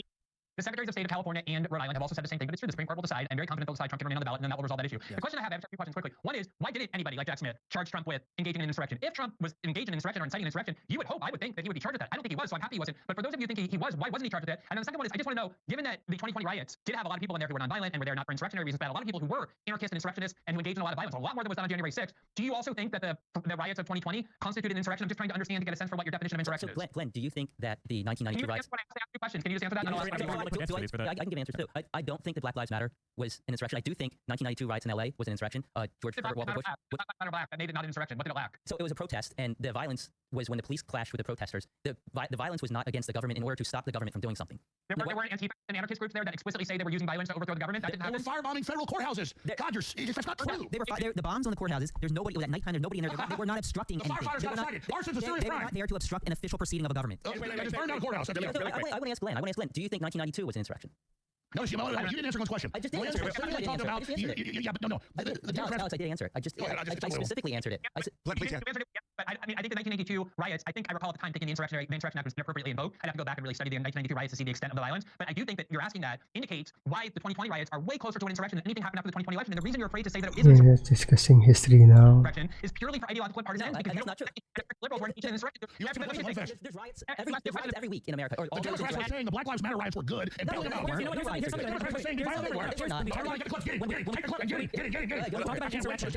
about insurrection. I got your ass. We're talking about insurrection, okay, I think all three of us here would agree that if there was a congressional session or a state legislative session and people were voting on it and BLM rioters went up and they tried to firebomb the House to stop the vote, I think all of us would agree that's an insurrection. You guys, hello, oh my God, I want to make sense. One more violence coming to capitals than Trump. We understand, yes, we're destroying houses in Hawaii, okay? You keep bringing back the amount of violence. The amount of violence isn't relevant. All of us here agree that obviously over the entire course of the BLM riots, over the course of the BLM riots, there was lots of violence. I think everybody on this side of the table is okay with charging and convicting people. Everybody here is okay with charging and convicting anybody that was guilty of a violent act. However, violence, no matter how much, does not make an insurrection. It's the obstruction or rebellion against the United States for the Jack Smith obstruction charge, obstructing an official process like certifying the vote. We're going to go Darren now. Darren, question. Let me ask. So first of all, it wasn't just violence. There were aspects of the BLM uprisings that involved, at one point, Trump was forced to go into a secure bunker in the White House. They broke through the Treasury. He called it the National Guard then. But I have a question about the 14th Amendment for Destiny anyway. So let's assume that it doesn't require a conviction. In your view, who is most appropriate to make that determination? If it doesn't the real answer is it's hard to tell. Personally, I don't like the way the 14th Amendment Section 3 is written. I've got a lot of friends who hate me for saying that. And I think that the Supreme Court probably will rule against it. Because the problem with the 14th Amendment is the self-executing part of it. I mean, basically, anybody involved in that balloting process of putting him on the ballot could make that determination. So you basically agree it has to go up to the Supreme Court and be decided before he can be justly removed from the House. Declaration of Independence, and you know insurrection. I want to fix this peacefully. But I have a right, not from the Declaration of Independence, it already points out what's there, to abolish a government when the majority of us agree we're done with it. So, and you all these movies about civil war, the Democrats are putting out, Obama's putting out, you guys better hope that doesn't happen. We're trying to fix this peacefully. But this is a load of crap. They claim that Republicans and conservatives are this super viral, evil, white supremacist terror group. They're planning crap. No one's buying that. And conservatives and populists and America Firsters see how we're being set up. And set up, but Donald Trump is the one setting you up. Well, this is my question. Trump said, be peaceful and go to the Capitol. Trump created a 10-day investigation. I was there. Trump had people. There's a million hours of footage. Trump had 7 different states create 7 false sets of electors that perjured themselves. I know this. And they shipped all of those. I tried to have people that I know put clips of me saying don't go to the Capitol. They would take them down. Or we show clips of people pulling out their Antifa gear, putting on Trump gear, and you know. Where's the video footage of all the Antifa gear? 1,000 people. How many tonight? Oh, everybody. How many Antifa were arrested in charge? How many Antifa? Why didn't Donald Trump go bomb? I get the cigar. Yeah, they're talking pretty clearly about media. We're not playing. Why didn't Trump call in the National Guard as soon as the riot started? Antifa. He asked for 10,000 National Guard a month before. Why didn't he call him in that night? Why didn't he call in? Look, there's Antifa. Call in the National Guard. He ended it in 20 minutes. So that's another myth that he had the National Guard on standby. Kash Patel said that. No, he asked for it. Let me finish. Kash Patel said that Trump asked for it. That's the source of that. Kash Patel and Donald Trump, after the fact, claimed that they had the National Guard on standby. Neither of them testified to that under oath. Do you know who did? The Secretary of State, Department of Defense. Secretary of Defense. Christopher Miller testified. No, Trump didn't have no standby. He asked for it, was refused by Milley. I can watch the post up. He was refused. No, Milley specifically said that's not true. Under oath. Oh, Milley. Yes. Was that between phone calls? The Secretary of Defense, the man who he would have to call in the National Guard. The Secretary of Defense specifically said under oath that Trump never did that. Under oath. Did Trump? Under oath. Can't tell people 2 men out of a baby. Can't 2 men out of a baby. So why do you? Can't 2 men out of a baby. That was January 6th. Stop. Under oath. Alex, let me ask you a question. You're criticizing me for quoting somebody under oath. What is your source? If I'm quoting somebody that said something under the penalty of perjury, your source is you just know it. That Donald Trump said it to the public. We're live on air here, just like when this guy said that. Oh, you're claiming this was done. You don't have proof. Those clips are all there. Everyone's gonna pull those up. They're gonna see them. So there's clips of Donald Trump calling in the National Guard. No, I remember the last point. No, you didn't answer my question. I remember the articles. You're not listening. You want my answer? Yeah, I do. When Trump got firebombed, the White House got attacked. He called the National Guard. And Milley said, "I'll resign if he does it." He then asked the head jurisdiction, actually General Flint's brother, for 10,000 troops. It was in the news. I don't have pure funding there. On January 6th. He asked 2 weeks before that they wanted. It wasn't in the news. Okay, boom, gotcha. Everybody get it. Show it. I'm on air right now. He requested I don't have a computer. Hold on. Tell me what you're telling me. You're just hoping. Listen, they're gonna get you. Tell me what you're telling me. That he requested 10,000 troops. Watch X tomorrow. Listen carefully. Watch X tomorrow. Okay. And it's gonna be have 5 million views. views. It'll be. There's your computer and all the news articles where Milley says he'll resign if Trump's on National Guard, and then they did it again, and the General Flint's brother. For January 5th, that was the. I know. That's where it begins, and he asked again, and they also, it's all there. Okay, but you're making the claim that Trump had. No, you say show it. I'm here. Why does Trump care if Milley resigned for all the deep state? If they're all part of the swamp, why wouldn't you just do it anyway? That's what's right. Trump is the only person who has to answer that question. What's going to happen is they're all going to get it, and that's the whole. They're all going to show it, and then we'll see. Yeah, this is making me think about media manipulation in general, and how sometimes you see things, sometimes you don't, sometimes things are real, sometimes they're not, and it leads me to my next question, general for everybody. And by the way, all 6 of you are doing phenomenally, especially you, Glenn, killing it from Brazil, my man. Would you guys think this election was stolen? 100%. Absolutely not. Who asks? Say that, but then covering up the windows with signs, and then all these trucks pulling in, and then the graph where Trump's above, and it perfectly shoots up, and then wins. Define stolen. Define that for me before we answer the question. Well, I mean, as Professor Epstein also said, they do it way before suppressing the Biden laptop, giving you 96% Google Democrat links. I mean, it's all the stealing's done before in the algorithm, the censorship, and the control. I remember 5 years ago when I was being deplatformed, they were denying I was being deplatformed and saying there was no censorship. Now we know from the weaponization hearings that all this is going on, and now they're telling us you can't vote for him because he said we won't let you vote for him. I mean, why is it if the election was being stolen, why did every single person that Donald Trump trusted to investigate come back and say there was no evidence? It wasn't every single. You just went in 2 seconds from everyone to most. Every single person that Donald Trump trusted to investigate, meaning the Vice President, the Department of Justice, the Cybersecurity Division of the Department of Homeland Security, all of the White House counsel, I know how it works. I know you're finding TikTok clips, okay? That's what we're doing right now. The reality is, it's almost every single person he asked to investigate. 2 minutes ago, you said all of them. He didn't ask Sidney. TikTok clips. No, first of all, investigate. You cockamamie schemes too. Oh, maybe these are okay. He also said, you just said all wouldn't say there was fraud. Now that's the full quote, kind of like you're missing the rest of the 14th Amendment there. Get everything I'm saying? I know the church people like you. You live and you breathe. 10 seconds. Any longer than that destroys everything you're trying to claim. No. They got you again. You just said all his lawyers told him he lost, and we're going to show you the majority saying he won. Gotcha. Alex, tell us specifically. which lawyer said he lost. Aside Eastman, Powell, and Giuliani. Who was on his team that claimed widespread election fraud? Look, we're live on air. I know we're live on air. Let's ask. I want to ask Glenn. What do you think, man? Glenn, do you think that this thing was stolen?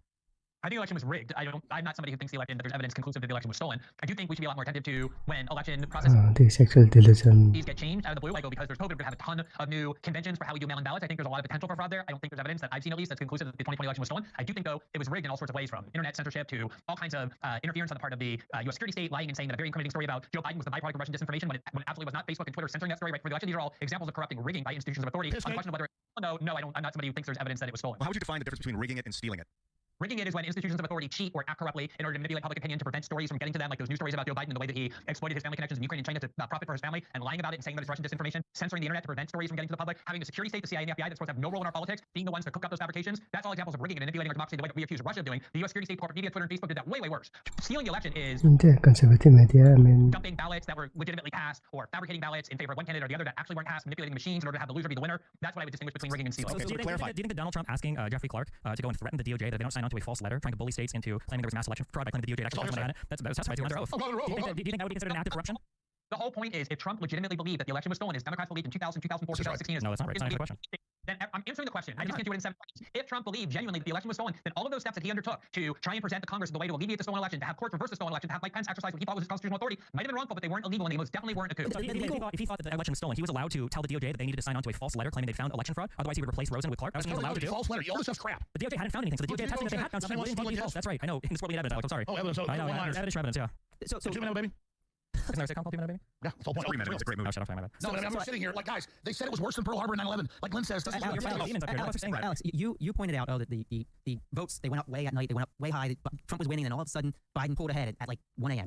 Yeah, but do you understand that the media basically told the American public that this is what happens basically every election? Yeah, they pre-programmed it. No, do you understand? Do you understand why that happened? No, I'm not smart enough to understand. The Trump they shut down the polling places, the trucks pulled in, they blocked the windows out, they ran the same ballots over and over again. Let me explain it to you. Donald Trump, for months before the election, he kept saying mail-in ballots are rigged. Don't vote by mail. So do you think that Republicans are going to vote by mail if Trump says not to? So Republicans. Let me finish, and then you can. Republicans didn't vote by mail because Trump said it's not safe. Democrats voted by mail. Mail-in votes were counted at the tail end of the vote count, as they always are. So what happens? So Trump pulls ahead early in the night, just like everybody said was going to happen if you were paying attention. They start counting the mail-in votes. Biden's moving up. They start counting more mail-in votes in these states that are in the big cities, which are primarily Democrats. What happens? Biden pulls way ahead in the big cities, just like everybody does paying attention. That's why they had to all over block the windows out, kick everybody out, claim water mains broke. I'm talk, and then magically on the surveillance cameras just keep loading machines over again. But you're right. Let's stop. You're right. No, I agree with you. Trump actually lost. So why are you so scared to let him run again? I'm not scared to let him run. So you support him being on the ballot? I support whatever the Supreme Court says because I think they should define what insurrection is. I think that's fair. I'm not saying I'm on either side. But let's go back to the pulling out votes or tabulating votes multiple times. Did you actually watch more than the 14-second clip that Giuliani put out there where they purportedly pulled out ballots from under the table? No. Why in Michigan and Georgia did they block the windows? No. Why? I don't know why. Ask them. Why did they say a water main broke? They didn't. These all went to court. All these were. Let me stop you. You guys, hold on, stop. Can I say one thing? I'll give you the floor. Go ahead.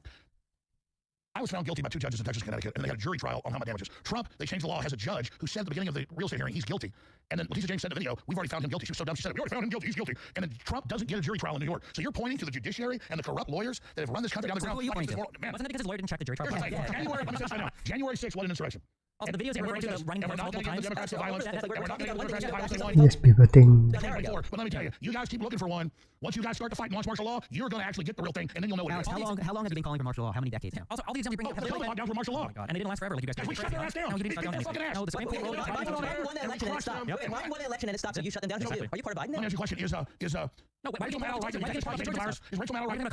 He brought up, if Biden, is Biden right that he take the shot, you're protected? Is that true? I think what Biden did was, here's what Biden did for the shot, okay? What happened was, Raffensperger and everybody in Georgia looked over all the tapes you're claiming about the ballots being ran 3 times. Not only was that information false, Trump was told that it was false, Trump knew that it was false, Trump repeated it over and over again, including Nicole Raffensperger, and finally Giuliani has come out saying that it was false, but it was his First Amendment right to lie about it, when Ruby Freeman took him to court for defamation because he lied about something you clearly see on video evidence. Okay, well, this is a question. Darren, firstly, do you think, if you want to talk about it, if you think the election was rigged or stolen, but also is it protected speech to question an election and claim that it was stolen? Of course it is. That's a great question. I subscribe to the sort of rigged versus stolen distinction, and I'm more in the rigged category. And I think that's the more meaningful type of interference is the censorship, is all of the other tools that have been deployed in order to rig the election. I think that's more significant. And then the sort of more hyperbolic claims regarding hacking the machines and so forth. The this is a non-statement. These kinds of things. So then you agree that Trump was wrong when he said it was a stolen election?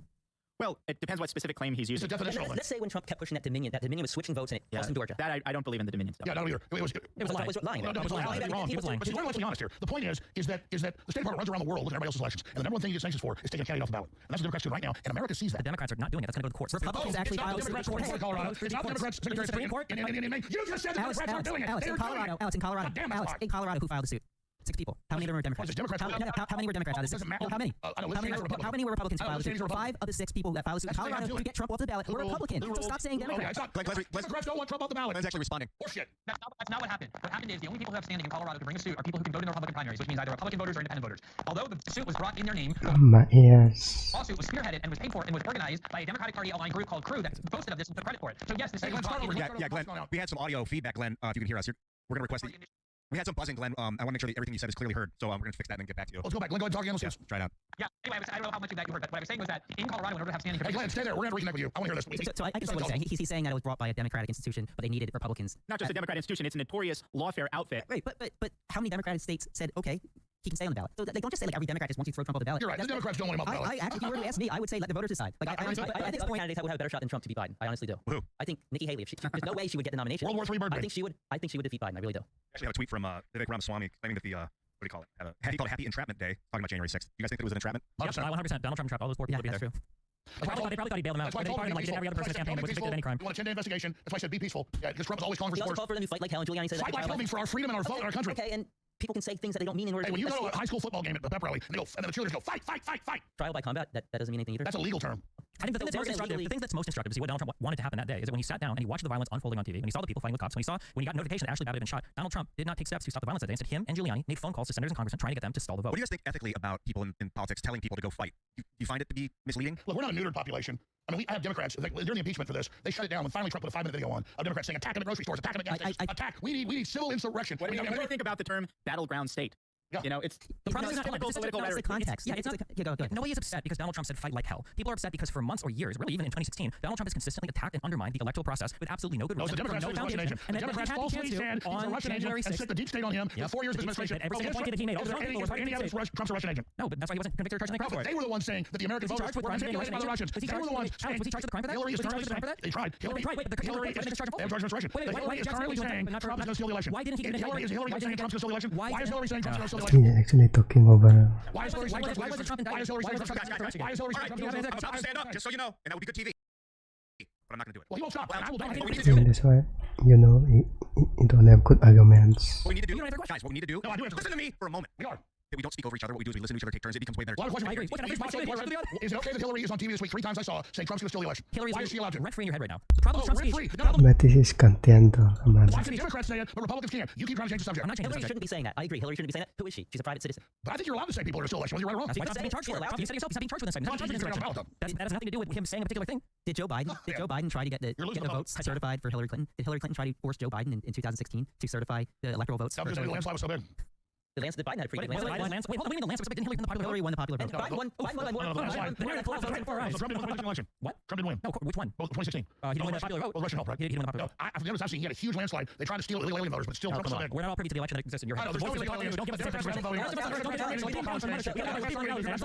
people know you're wrong. The states with the illegals are getting more. California just got 6 more congressional seats. We need to come up and rise up. There it is.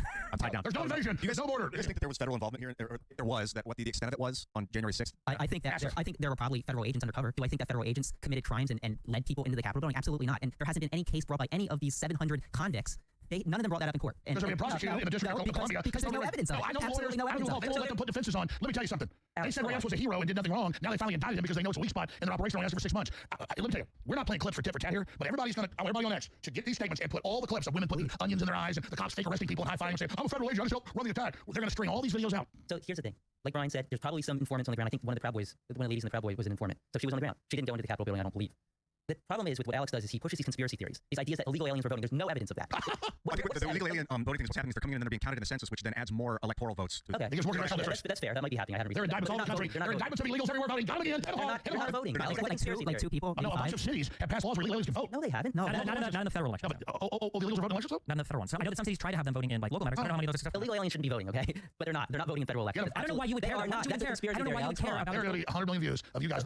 X is going to eat you guys alive. I can't wait for it. I don't know why you care about illegals voting when you think Trump can just flip the whole election anyway. Who cares? You can just ask Pence to throw it all out. I never said I thought Trump would flip the election. Do you think it was okay when he asked Pence to do it? I already told you 5 times. I think that was a bad theory. I didn't say it was a bad theory. I think it was allowed. You think it was a coup. You think he can ask the vice president to heal out or the election? No, Trump was exploring every option. The main thing was a 10-day investigation. No, Trump wanted Pence to throw out the election and declare him the winner. Imagine if Trump would say, like, I don't believe Joe Biden can be on the ballot. Imagine if federal judges... Go to court, and the court's going to decide that. What would Republicans be doing right now? Biden hasn't said that. Biden hasn't said that. If Republicans were trying to take Joe Biden on the ballot right now, what would you say? Let the Supreme Court decide. Even this conservative Supreme Court, I'd say let them decide. Yeah, sure, but Darren, you've been Republicans have impeachment committee right now. what do you, Darren, what's on your brain right now? Isn't that Looking at you thinking. Well, I can attempt to answer the question about federal involvement because my reporting at Revolver News is largely responsible for changing the national conversation in that direction. And notice they first threatened to sue you. Only a minute. They first threatened to sue you. Now they've indicted us. You've been vindicated. In fact, I have a video. This is about Ray Epps. You just mentioned, Alex. It's clip number 3, and it's about 25 seconds long. We're going to play this, and then Darren, I want to hear what you're about to say. Okay. Tomorrow, we need to go into the Capitol. Into the Capitol. Peaceful. Tomorrow, I don't even like to say it because I'll be arrested. Well, let's not say it. We need to go. I'll say it. All right. We need to go in. Shut the fuck up, Uber. To the Capitol.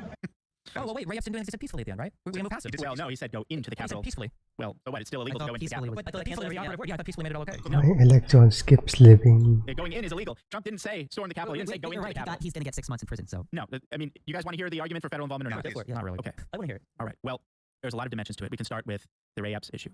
Here's a guy, you saw that was only part of the clip. There's much longer clips about Ray Epps, but here's a guy who's the only guy caught on camera as early as January 5th, repeatedly calling for people to go into the Capitol and prefacing his seemingly rehearsed remarks in each case, saying, I'm probably going to go to jail for this. I'm probably going to get arrested for this. You need to go into the Capitol. The next day, he flew across the whole country, presumably to go hear Trump's speech. He skipped Trump's speech. Instead, he was a veritable Where's Waldo everywhere on January 6th, directing people, go into the Capitol. It's in that direction. That's where our problems are. Then, amazingly, he's pre-positioned right at that initial decisive breach point on the west perimeter of the Capitol, and he's whispering into somebody's ear just seconds before the bike racks are broken through. He texts his nephew, I orchestrated it. On paper, think about it. He's like a 6'3", former Marine who was wearing camo gear and a Trump hat, and he just happens to have had a leadership position in the Oath Keepers, the most demonized and heavily prosecuted. Right? He didn't anymore. The most demonized and heavily prosecuted militia group associated with January 6th.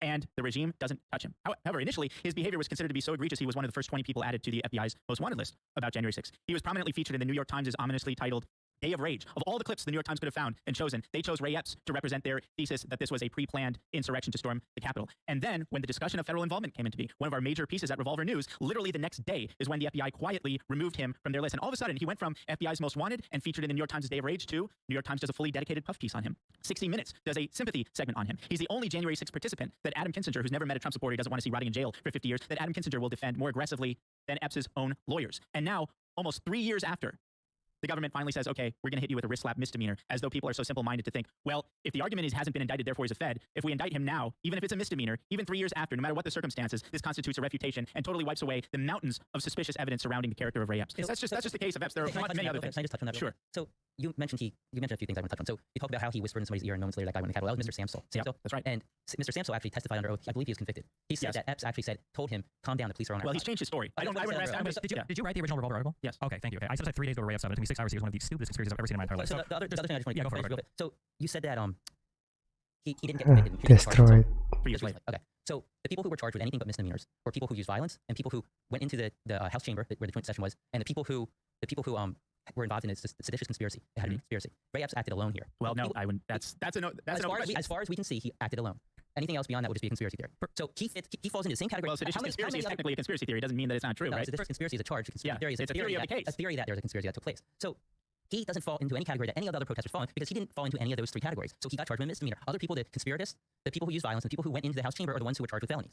For the Ray Epps stuff, if you look at his story from start to finish, it's incredibly obvious. The guy's a boomer. The guy was a huge Trump supporter. No, he used to be part of the Oath Keepers a while before. That's what he testified to under oath. He used to be part of the Oath Keepers years earlier, and then he left, and he was the Arizona chapter. Ray Epps was the head of the Arizona chapter. That's fine. Ray Epps went to the march. You said he skipped the speech. Tons of people were listening to the speech on cell phones and other things and broadcasting to other people. Ray Epps was outside the speech. There's on video. I know because you posted in your article him literally telling people, "Let's go. We're marching to the Capitol." Before the speech. Sure, yeah, but he's telling people in advance of the speech we need to go to the Capitol because somehow he got it in his mind that everything would end up at the Capitol. I'm pretty sure he's doing it in his as Trump is making the speech, not before the speech has begun. No, he began before the speech began. There are timestamps on the video. You can go back and watch it. The Revolver story's up there. For every single thing that you assert about him, that he's in video whispering into a guy's ear. You say in the rest of your article, all he's doing on the day of when the protesters getting violent is going up and down telling people, "Don't fight with the cops. Don't fight with the cops. The cops are on our side." That's what he's saying the entire time. The idea that he said that the entire day, the one guy whose ear that he whispered into, that unfortunately we don't have audio capture of, that he and Samuel testified to, is he said, "Hey, the cops are on our side. Or the cops are enemies." They both say something to that effect, and that seems to synergize with everything else he said on that day. You go on to say that the guy immediately after was the one that broke down the fence. No, he's not. You can see like 15 people right next to him that are all trying to break down the fence. Yeah, the guy goes in eventually, but if we truly believe that this guy is a federal agent or is working to instigate the riot, we've laid out absolutely nothing supporting that. Just some video footage of another boomer being at the rally. No. That was there. If you want to say that, why was he removed from the FBI list? I mean, why was he removed from the FBI list? Like all the information is out there. He said that after his video was identified and people on X started to identify him, and then because all of his online stuff is incredibly easy to find, he started to get phone calls, he started to get harassed, he started to get threats. So he called the FBI as soon as this was brought to his attention, and he told the FBI, "Hey, this is me, and here I am, and this is what's happening." And the FBI took him off the list. No, wrong. Your timeline is wrong. He called the FBI when he saw himself in the videos. Wrong. Yeah, a friend told him about it, and he said that. Yeah, that's what he said. That's what he testified. He called the FBI very shortly after January 6th because of his picture being on the most wanted list. He wasn't taken off the most wanted list until the middle part of 2021. There were multiple months span between him calling the FBI in the first instance and being quietly removed. That's not true. Yes, it is. That's not well, true. I mean, I can tell you why it's not true, okay? Because what you did, I read your article, is you looked at 2 archived versions of the website and you didn't have a 12-month archive. For some reason, you assumed that the recent snapshot that you took at 2021, you think that was the first time the page has been changed. That was just the first time the page was an archive. Well, I don't think the FBI's necessarily, but what Epps testified to was that he either saw a video of himself or a friend saw a video of himself or a friend saw him on the list where people were making videos, and he called the FBI and he said, hey, I need to talk to you and this is what's going on. If he was a Fed, why would they remove him from the list when everybody's clearly looking at the list? He was one of the only people removed. Why would senators be defending him so vigilantly? Why wouldn't? That's a great question. Why was he quietly removed right when the question of federal involvement became a major part of the national conversation? And let me just, I don't want to get lost in these weeds. I just want to say something quickly. So you're saying he said we need to go into the Capitol peacefully, and you point out correctly that in many instances caught on video, he's engaged in what you could call de-escalation of the crowd, and he's not urging people to violence. That's all correct. I never said he's urging people to violence. He was absolutely a provocateur, and his mission, as stated and as implemented and as orchestrated by his own verbatim text, was he wanted people to go into the Capitol peacefully. That might be the case. Wait, that might be the case, and if that's all you're saying, it's not all. No, that's everything. That's everything. Nobody here is saying that he didn't say that and he didn't want people to do that. But the claim is that there's some sort that's of illegal. Federal, that's fine. He can be charged for it. Do you think anyone's here to get charged for that crime? The issue is you're saying that he was doing it under the direction of a federal agency. Yeah, like, are you saying that looks like he's dying of type 2 diabetes and arthritis. Is somehow some intimidating Marine captain that's sending people into the Capitol. That was your claim that you provided zero evidence when you don't. I read the articles that you read about him. We got Glenn back on the horn. And Glenn, we've been talking about Ray Epps. We played a video. I'm not sure if you saw it. Not Glenn back. Oh, did I say Glenn? Greenwald. Greenwald. Thanks, Glenn. That's so funny, Glenn. It's hard to tell the difference between nowadays. Glenn has been very patient. Let's hear from Glenn Greenwald. So, what's happened, dude? Well, I only heard the last 4 minutes of the conversation, but I'm still always amazed by, I really don't understand the argument because the FBI and the U.S. security state before January 6th was saying that they regard the greatest threat to national security not as being ISIS or Al-Qaeda or Hamas or Hezbollah or China or any other foreign threat. They regard the greatest threat as being right-wing domestic extremists, in whom that was included on many lists, the Oath Keepers, the 3%ers, and all the people in the groups that they said orchestrated January 6th. Is the argument that you think that the FBI was not monitoring and infiltrating those groups? Because there's actually a ton of evidence that the FBI had their hooks in all 3 of those groups, and not only had their hooks in them, but on January 6th had informants on the ground who were pretending to be Trump supporters who were talking in real time to the FBI about everything that was happening. So I just want to understand what the claim is. Is the claim that the FBI was not involved in the groups that organized January 6th and didn't have informants with them that day? They weren't instigators. That's your claim. It came out that the vice president of the Oath Keepers was an FBI informant. The Proud Boys had at least 3 and as many as 8. And the New York Times itself reported that there were FBI informants in the Proud Boys who were inside the Capitol texting their handlers as the event unfolded. So they recorded the garage. They recorded the garage meeting the day before, and the Fed said to the court nothing was said violent or no planning. Yeah, Brian, you want to say something? Yeah, so I'm just confused. So you're saying that Ray Epps was actually a federal agent who was indicted, who pled guilty, and is likely going to get 6 months in prison? Is that your argument? Well, the New York Times protects wait. So about Epps, so a couple things there. You don't find it a little bit strange? No, wait. I'll get to you. I promise you. I'll address that. But let's just consider the context. The context in the immediate aftermath of January 6th, by the words of Steve Sherwin, who was in charge of the prosecution, their posture was one of quote-unquote shock and awe. They were going after everyone. They were hitting them very hard. Now, again, think about central casting. On paper, Ray Epps, he's the 6'3", former Marine in camouflage gear with a Trump hat, the only guy caught on video as early as the 5th telling people to go into the Capitol, who's there on the 6th, directing people to the Capitol, who's right there pre-positioned at that initial breach phase. And this, helping ram signs. Exactly. And he happens to be a former head of the Oath Keepers. And you're not telling me it's bizarre. Wait a second. You're not telling me it's at least a little bit bizarre that of all January 6th participants, he's the only one who gets a New York Times puff piece. He's the only one who gets a 60 minutes sympathy segment. He's the only one that Adam Kinzinger will defend. So are you saying that New York Times is now working with the feds, working with Ray Epps? Yes. No, as a matter of fact, yes. Why do you think they all wrote those articles? Why did they say they were WMDs in Iraq? So going back. Why did they write those articles? Why did you say that part? So I want to address your question directly. You're saying if he were an asset, by the way, I'm not definitive in the sense that, I don't think he was working directly for the FBI. I don't even know if he was directly working for the federal government. He was an asset. He was acting on behalf of a third party. He was not an authentic actor on that day. That I will say with a great deal of What is he actually saying? It's a victory. Let me say one thing. I've been talking to It's a victory. They went from saying he's an angel, CNN, MSNBC, New York Times. He's perfectly now. They've been forced to indict him. Alex, quick thing on that. The criminal complaint acknowledges that he engaged in quote-unquote felonious behavior. But among the mitigating factors that they cite is, this poor guy was a victim of all these conspiracy theories. It's pretty remarkable. He was, though. He was. I want to address Why were people writing? I want to just quickly answer the question about your question. Basically, if he was an asset, why did they go after their own asset? Why would they indict their own asset? That happens all the time. In fact, that's almost the norm. That ultimately, when they have undercover people, they'll indict them just when the assets become liabilities, they indict them. In fact, we don't have to go too far into the past to get a case of that. There is the Michigan Fednapping case, or the Michigan kidnapping case, where there was the informant Steve Robeson, who was a long time, over decade-long informant, who was part of the entrapment scheme in Michigan case with striking parallels to January 6th, by the way. And he, when he became inconvenient, was indicted by the government. There's so many cases for actually breaking the law. Better argument. Really fast. I haven't been able to point. So you're saying that Ray Epps is a federal agent? Well, I didn't say that. I said he was acting on behalf of a third party. He was an inauthentic actor on January 6th. Even though there's no evidence of this, and then you're saying he's turning around and he's suing Fox News for defamation, which is going to open up all sorts of cans of worms with discovery that he's going to have to provide legally in front of a court. You think that if he was a federal agent, he'd be suing Fox News for defamation? I know they control the jurisdiction, but he did say in a text message that day during, and I orchestrated the attack. You think he's going to sue for defamation? Sue for defamation to his nephew that after he was there. He said I orchestrated. To his nephew. Why did a federal agent text such incriminating evidence to his nephew? Why was he indicted before? We made him the centerpiece of congressional hearings. He was all over the news. They were forced to do it, thanks to Tucker Carlson and Professor Darren Beattie's work. Wait, why you trust Tucker Carlson when he said he lied to you? Tucker Carlson said Sidney Powell was crazy. Tucker Carlson Fox News because he didn't believe the election fraud claims, that he was being forced to push on TV because of Trump. Why would you trust Tucker Carlson of all people? Tucker early on thought it was wrong. Now he says he was wrong about that. Now he says he thinks he was. Oh, crazy. Let me answer your question about discovery. When the lawsuit goes away, the answer's changed. Listen, whether you're right or wrong, you have a right to question the elections. The Democrats. No one wants to take that right from you. Brian, you were saying? Yes. Can I say something here? Because Glenn Greenwald, go ahead. The whole context of this conversation is, again, I mean, you just keep going back to it because it's so easy to see. People have this idea of the FBI, like, oh, they don't do this sort of thing. Earlier, I think it was Ed who said, wait, why would the New York Times run a puppy? Do you think they're working with the FBI? Like, that idea to him is so I didn't say that. I didn't say that. It was me. No idea what the history of the FBI is in this country. They have no idea that the FBI throughout the entire war on terror did this over and over. They would target and entrap all sorts of vulnerable Muslims to engage in plots that the FBI created in order to create a narrative that the FBI was needed because there was a much bigger threat of Islamic terrorism than there actually was. The FBI has been infiltrating and then using provocateurs to encourage groups to commit crimes so that the FBI can gain more power, can spread this narrative. You have to be incredibly naive or only paying attention to the news since 2016 thinking Donald Trump is the only issue, not to understand that this is what the FBI has been doing for decades. And so to have this like naive attitude like, oh, it's the New York Times working with the FBI, that is what the media in this country has been doing. But you have no evidence of it. You're just making theories up. By the way, if I can just add a nice little colorful detail there. The author of the Ray Epps puff piece that asked none of the questions that would get to the core of his involvement there. Total puff piece, you can read it yourself. The author of that, his previous work, includes the CIA authorized account of the Sinaloa cartel. Yeah, so the New York Times isn't clean up work for the deep state. It's the same. What Greenwald was saying is key. I remember the New York Times headline. They can pull it up in there. We're not showing videos or clips. It would be too much here. I remember the New York Times headline like 15 years ago. 97% of Islamic terror plots were hatched and run by the FBI. That was the headline. We're getting so far including away from the first World point, Trade Center bombing, by the way. Which is Alex, just one really quick thing. You said Ray Epps was one of the last to be charged. He isn't the last to be charged. There's 1,200 people that have been charged. 1,250, I believe. Said he's the last to be charged. Alex said they waited 3 years. Yeah, they waited 3 years. Do you realize that they're still indicting people and they expect that they're probably... They had puff pieces. Let me finish my point, Alex. Oh my God. So do you realize that they're still indicting people? There's likely going to be hundreds of people still indicted. Ray Epps didn't get any less a sentence than anybody else that did anything like well, first of all, they could have hit him with more serious charges than they did. He addressed me. What charge do you recommend? What charge would have been a fair respond to what you said. Yeah, let Alex respond. I want to hear Darren's response. My God, the man is like a chicken with his head cut off for 3 days, including the daily event, running around saying, go in the Capitol. He's ramming signs at people. He testifies, I orchestrated this attack. He did not testify. And then that was the Jan 6 committee. They asked about the text message. I did that. Yeah, the text, he didn't testify. No, he testified to the Jan 6 committee. He sent the message to his nephew. No, he testified to the Jan. They orchestrated it to the Jan 6 committee? You keep it reference. You can't. I'm not telling the truth. I'm Michael Jordan slamming on you. And what's going to happen is everybody's going to get this clip. Yep. He testified to the Jan 6 committee. They said, is this your text message? Yes. He said, yes. I told my nephew I orchestrated it. Now stop. Let me finish my point. Okay. You keep acting honest. He said I orchestrated it. You keep acting like he said it to his nephew that he said that. Yes. The text message. And he did orchestrate it. He did testify. So the point is keep acting like my victory is a failure. Where's the evidence that he orchestrated? I'd love to see that. He said it. But to his nephew. I text my friends things all the time that are embellishments. Did you guys, let me finish my point. They're all over every major corporate channel saying this poor little baby. They're saying he was a Fed or an operative or provocateur for some NGO. He didn't do anything wrong. And when it got so obvious, they finally indicted him with a slap on the wrist. And then you're sitting here saying he didn't testify. He just testified. Whoa. No, he said he didn't testify that he orchestrated it. He testified that he sent that text to his nephew. Then he orchestrated it. No, then they asked him. Alex, then they asked him if he actually orchestrated it. What was his answer? In the transcript, he said, it wasn't that he orchestrated it. So if I send my message saying, bank is robbed, I robbed the bank. Have you ever embellished a text message to anybody that you know? Like you, maybe not you. I can't see you doing that, but maybe. Actually, I'm kind of an understanding. Yeah, Alex, you started bringing up a good point. If I send a text message saying I robbed the bank, can I get charged with robbing a bank if I didn't do it? If they got evidence. Yeah, exactly. They need the evidence. And it's not like he's there saying go into the building. It's not like he's there saying go to the ramming signs. You're right. He's not there saying go in for 3 days. He's not there ramming signs. You're right. Ray Epps is innocent. He's not there ramming signs. So my question is, what should Ray Epps have been charged with? What law did he break? That instead of what he was charged with, that he was obstructing the proceeding. He was not charged with that. That's the interesting thing. He was charged with. He was not charged with obstruction of an official proceeding, which would have been a very easy charge and a fairly typical felony charge given to. Exactly. So wait, let me answer this comprehensively. So first of all, it's extremely strange, given how conspicuous and egregious and concentrated his behavior was, that he somehow was able to avoid the obstruction of official proceeding charge. Number one. Number two, there are even more serious charges they could have given him. In fact, in the series of videos that we put out, there's one specific exchange he had with another guy. He said, when we go in, leave this here. We don't want to get shot. So when we go in, leave this here, he's referring to that individual's bear spray. That individual ends up going into the Capitol, committing violence, and doing a whole bunch of other things. And this is a bizarre case because this guy, who is super egregious, has to this day not fully been charged. His case hasn't even gone to a district judge yet. So let me give you a sense. Let me give you a sense. Because when we're evaluating these things, we have to compare them to standards applied to others. Let me stop you. You'll go next.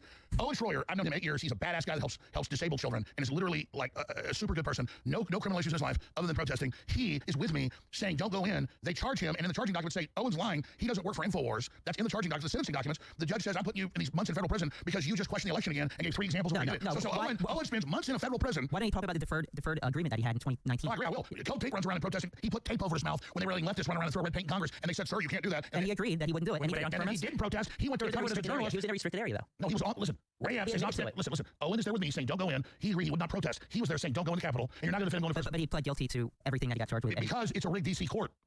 Or you could. It's funny because like the problems on our side. We've got testimony under oath, we've got judicial rulings, we've got jury trials, we've got full videos. Everybody's got the video. We have all of these. We have all of these pieces of evidence. And you say you're single statement.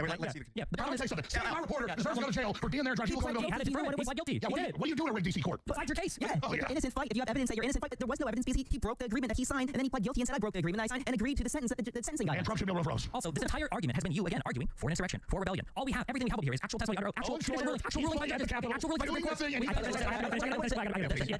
we can provide these arguments. We provide the evidence. We provide the testimony. All you do is go, oh, well, I don't trust the courts. Oh, well, I don't trust statements made under oath. Oh, well, hasn't the FBI done this in the past? You can skirt by providing hard evidence. You can skirt by on providing any hard evidence for literally a single claim that you've made today. There hasn't been any evidence provided to support any of the claims made today. And you are hand brushing away every single other claim that's made by people that were loyal to Trump, by people that Trump trusted over and over again. And at the end of the day, like, what could you possibly be advocating for? Besides interaction.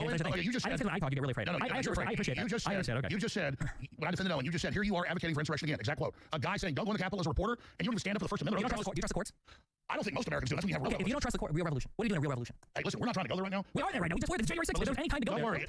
If there is one, where would you? There is one, you're going to lose. Okay, we'll see. Okay. Where is the? Didn't like 4 people dying on January 6th for OBC and meth? Touching him. Was she on meth? I don't think she was one before they died from meth. She definitely done shots. Did she serve the show? She was trying to climb into an area where federal agents were climbing around to shoot people. Federal gods? If it was your house, federal agents have the right to shoot people. So you would pull the trigger. You like that? If I was one of the federal agents there, I thought it was Their job is to protect. Their job is to protect the people inside. Do I like that? No, you guys are the ones cheering on the other side. All right, I think you guys were cheering for it the entire time. I want to know what do we do if we don't trust the courts? We don't trust the courts. We don't trust the president. Julian Assange deserves to be in prison. I'm not here to talk about Julian Assange. Let's be friends, okay? Tell me, what do we do if we don't trust the president? There's a reason you won't answer the question. The reason why is the answer rebellion and insurrection. Yes, pivoting every time the topic is in hand. We are going to get back to. I talked about Owen, who was there peacefully and said, don't go in, and he said, you're defending insurrection. Everybody's going to play that quote. That's not true. Okay, and you know, I agree. I think claiming that is a defense of insurrection is different. You're defending maybe Owen. Yes. Okay. Now I want to get back to Darren because there was a question that was we took a tangent, and also Glenn, I think you look like you're about to say something. So if you wanted to speak first. Yeah, Darren, go ahead first on just to close the story. I'm saying, do you want to say something as well about what I've been hearing? I'm fine. What charges do you think he should have gotten? I think he could and should have gotten far more serious charges. The first example is the easiest and most readily available: obstruction of an official proceeding, which is basically the standard charge for people who've done far less egregious things. No, it really isn't, though, because the only people charged with that, I believe, are the people who went into the House chamber. No. The people that walked through the Capitol did not get charged with that. First of all, that's not the case. And second of all, that's not an ironclad law. That's not an ironclad law pertaining to the application of that charge. Secondly, there's a far more serious conspiracy charge that the government had available to them if we use the standards that they've applied in similar January 6 cases. It was way worse than Joe Biggs or Stuart Rhodes. I mean, where's Stuart Rhodes saying invade the Capitol? Where's Stuart Rhodes attacking people or ramming signs? Ray Epps did that. Stuart Rhodes literally said that if Trump doesn't impose the Insurrection Act, that we need an insurrection. And he said, storm the Capitol. And he went into the Capitol. And he hurt police officers. And he called for people. Joe Biggs did. Joe Biggs went to the Capitol. Joe Biggs, either Joe Biggs or Stuart Rhodes. Stuart Rhodes did not do that. No, one of them, I forget which one it was he said that. Yeah, Joe Biggs. You don't know what I'm saying. You're in jail. You don't know what I'm going to say, though. One of them called for people to defend the White House and shoot to kill the National Guard. Let me just answer really quickly. Let me say something. Stuart Rhodes did say that on air, and I told him he was wrong to his face. So I'm going to be honest. Before it happened, he did say if Trump calls us out for a civil war, I was like, dude, I'm not for this on air. Very quickly, you wanted an example of somebody who didn't go into the Capitol who got obstruction of the official proceeding? Yeah. Thomas Caldwell. That's one of them. I'm not familiar. I'm going to be honest. Stuart Rhodes did say what he just said. So you put that together with. No, I get it wasn't right. It was dangerous. So I mean, if you put that together with the planning, him and Biggs were planning on two different ends. One O'Keefe, one. There's no proof they planned it. Well, if you look at the telegram messages, undercover agent recorded the conversation in the garage. But have you looked at the telegram messages where they're basically instructing people where to go and where they're at, and that saying, hey, we stormed the Capitol, we took the Capitol. There's no doubt there was LARPing without Trump's directives of some people talking about that. Why don't we trust their messages, but we do trust Ray Epps bragging to his nephew that he orchestrated? No, I just said they were talking about it. We're going to go. Yeah, let's be honest. Let's let Glenn finish this one because then I have another question for you guys.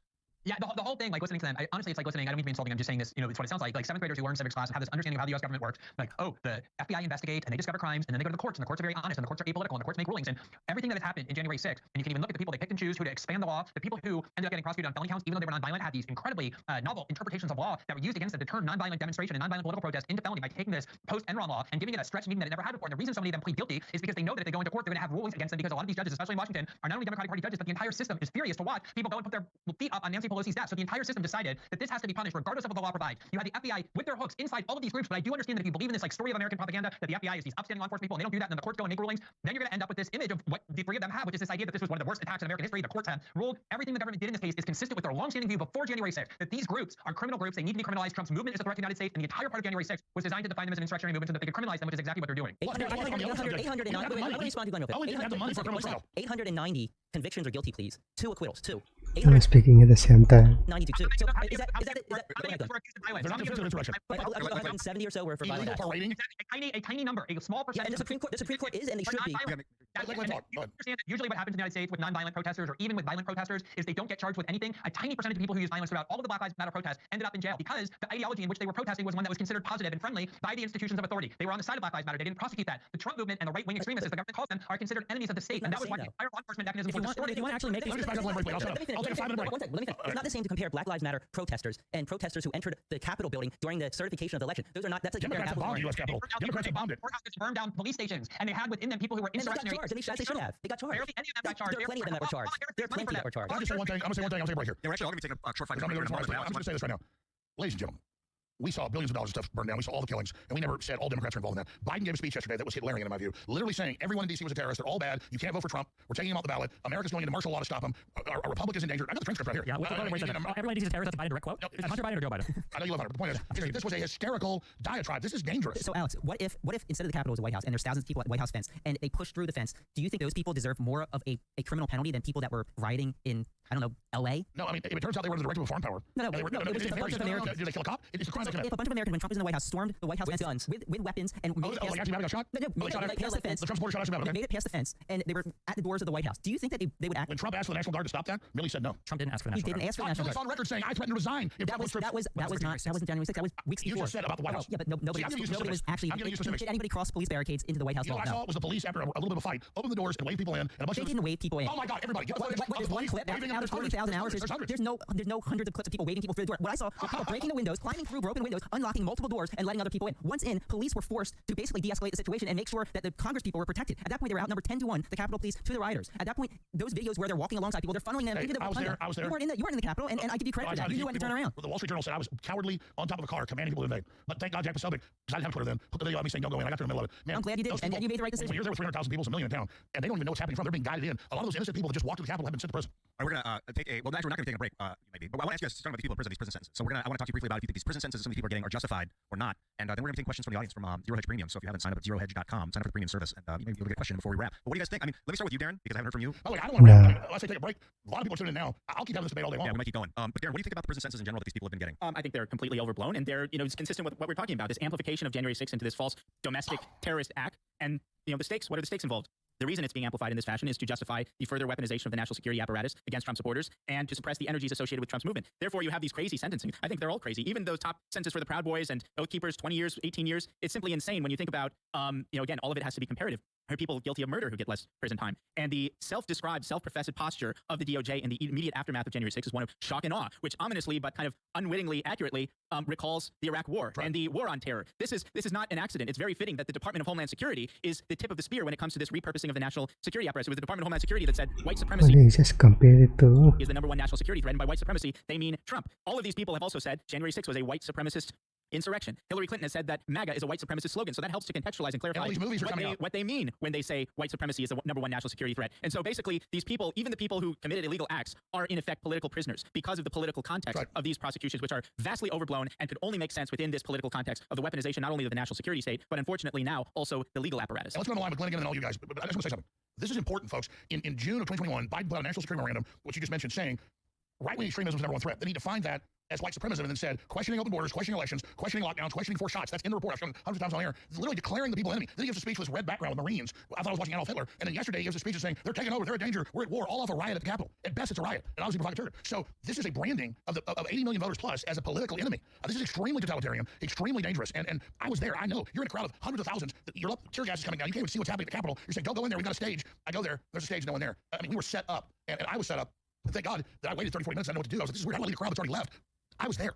And so all I'm saying is this is not the basis to indict populist Americans and say they're terrorists. And if the U.S. government spent the equivalent of $10 trillion, they spent $1 trillion in Afghanistan, real current numbers, but the estimates now are $10 trillion current dollars in Vietnam, and the Vietnamese wouldn't give up. So Swallowsville says we'll use F-16s, we'll just kill Americans, take your guns. F-16s don't take guns, folks. I don't want a civil war. I don't want violence. But the entire deep state couldn't defeat the Vietnamese, and now they want a war with the American people while they have one with Russia and while they have one with China. This is madness. It needs to stop. I don't want a war with Democrats. I don't want civil war. I don't have some dream of this, but this is the election strategy of Joe Biden is civil war. Glenn, did you want to say something? Yeah, I think this is really the nub of everything. Like, I really do think that the three of them actually believe what they're saying. I'm out, actually realizing this. And the reason they believe it is because they don't know the history of the war on terror. They don't know the history of the Cold War. They don't know what the CIA and the FBI and the U.S. security state have been constructed to do and the role that they play in our domestic politics. Every single time that there's some new crisis, the CIA, the FBI, the permanent power faction in Washington, and it's not like some crazy conspiracy theory. Dwight Eisenhower warned of it on his way out of the presidency in 1961 when he called it the military-industrial complex because he had seen how it was growing beyond all democratic accountability. Every time what they need to do is convince somebody to be scared of something, to be scared of communism, to be scared of terrorism, to be scared of domestic terrorism. And they convince people that some minor event, relatively speaking, in the history of the threats to our country, like the 9/11 attack, which is a terrible thing, but they exaggerated wildly the threat of foreign terrorism to basically institute the Patriot Act and warrantless eavesdropping and all the things that turned our country more authoritarian. They were announcing that before 9/11. They used 9/11 to do it. They were announcing before January 6th that they wanted to turn right-wing extremists into domestic terrorists. And they used January 6th and this extremely inflated narrative about what it was. It was a riot of out-of-control people, a few hundred of them, that they turned into an insurrection, that they're now weaponizing the justice system, and they're creating a precedent. I hope you guys understand this, where they're now taking a non-violent protest. Remember, most of the people charged in January 6th are charged with non-violent protests, and they've made it now so that they can charge those people with felonies and put them in prison for years. That was the Q Shaman, 4 years in prison for a non-violent protest. That's the precedent that you're endorsing with this narrative. So Jacob Chansley got 4 years, but he served, I think, a year and a half. But I do want to go facts. So Stewart Rose, They're non-violent crimes. Biggs, Stewart Rose, and Enrique Tarrio, they were sentenced to some of the harshest sentences out of all the January 6ers. Who was the judge? It was a Trump-appointed judge, Timothy Kelly. Now, if you look at the worst convictions, the ones that received the largest sentences, 80% of them were actually under the sentencing guidelines. 80%. These people didn't receive sentences that were any more harsh than anybody else in other crimes. And these were people sentenced from a Trump judge, a Trump-appointed judge. So you're all saying that the courts are rigged against conservatives or Trump supporters. But these are Trump judges. Many of these were Trump judges that actually not charge these people, but sentence these people. I think that if we want to talk about knowing history and understanding history and contextualizing history, I think we want to run with that argument, then we need to do real journalist work while we do it. It's not enough to say the FBI or the CIA has done this 10, 20 years ago. Oh, elections is leaking. Blindly asserted every single time it happens to fit whatever political narrative you want to tell. If you want to tell a story, the person telling the story needs to find evidence to support it. Sure, you want to say the FBI or the CIA or any other domestic agency has been involved in spying on Americans doing bad things, that's fine. We all know that it's happened. That doesn't mean that you don't have to find evidence in the future of it happening. And so far, there was no evidence of it happening on January 6th. As many times you want to throw around the follow politics before 2016 or whatever, we're in 2024 right now. Find some information from today or find some information from January 6th to today. It's not enough to just keep appealing to the past, but then like that's going to do your homework for you, and somehow you can make all these accusations without having any real evidence. As far as this claim of like there are novel uses of charges or people don't do charges like this, as I said over here, like most of these sentences have been within sentencing guidelines. A lot of these have been done with a Trump-appointed judge. The idea that these charges are novel, that people don't face prosecution like this, there's some element of truth to that, but this is also a novel situation. We have never had a president in the United States try to resist the peaceful transfer of power like this. This has just never happened before. You can keep screaming about Hillary Clinton, you can keep screaming about BLM all you want and talk about the blown up fire stations in the congressional halls. The reality is that none of those situations were like this one. If you want to keep appealing to those and saying those people should have been charged with crimes, we agree they should have been charged with crimes. But to even do the whataboutism, you have to already concede that you are wrong on all the merits of the current people you're talking about. Every single time we talk about Donald Trump, you go, well, what about what Hillary Clinton and Biden did? Okay, then you admit that Trump did. Because if you want to admit that Trump is guilty of every single thing that we've been accusing him of, which is what you're doing, you go, what about the other guys? It seems like you're just trying to appeal to hypocrisy at that point rather than the fact of the matter. Then do that. Say, yeah, Trump did try to start an insurrection. Yeah, Trump did fail. Yeah, it was a riot. I don't know why you keep saying no, don't ask me. If you finish my one point one time without being interrupted by you. If you heard me talk, you had to interrupt. You can run it back to you. You're so excited for it. Okay? I don't understand this rhetoric of mostly peaceful riot. Yeah, it was mostly peaceful. A lot of riots that have riot actors, a lot of peaceful people there. And a 10,000 riot, it's not always 10,000 people rioting. It might just be 100 people rioting or 1,000 people rioting. The reality was there was one event on January 6th at the Capitol building. That event was a riot. Okay, so let me just add some context here. Well, they had 3 trials in Michigan, and one of them was a mistrial. They let most of them off, and they finally got a few convicted. It came out in court that the feds went and found a bunch of basically homeless potheads, and just like Glenn was saying, the New York Times article, they were more accurate. 97% of Islamic plots were hatched by the FBI, including the first World Trade Center bombing, and they admit all that. And I've interviewed people involved, Ahmad Salam, all of them that knew they were in the bombing. He came and said, why am I cooked a real bomb? And they let it go forward. With Whitmer, the same team involved in January 6th from the FBI went and set these people up, and that came out in the mainstream news. So we know this isn't. You guys were saying we don't want to go back to 10 years ago. You know, I'm sitting there for 6-7 minutes. You know, after smoking a cigarette, while you're just going on and acting like you're being censored. You're like, there's no example recently of them doing something corrupt or bad. Never said that. It's a great example. This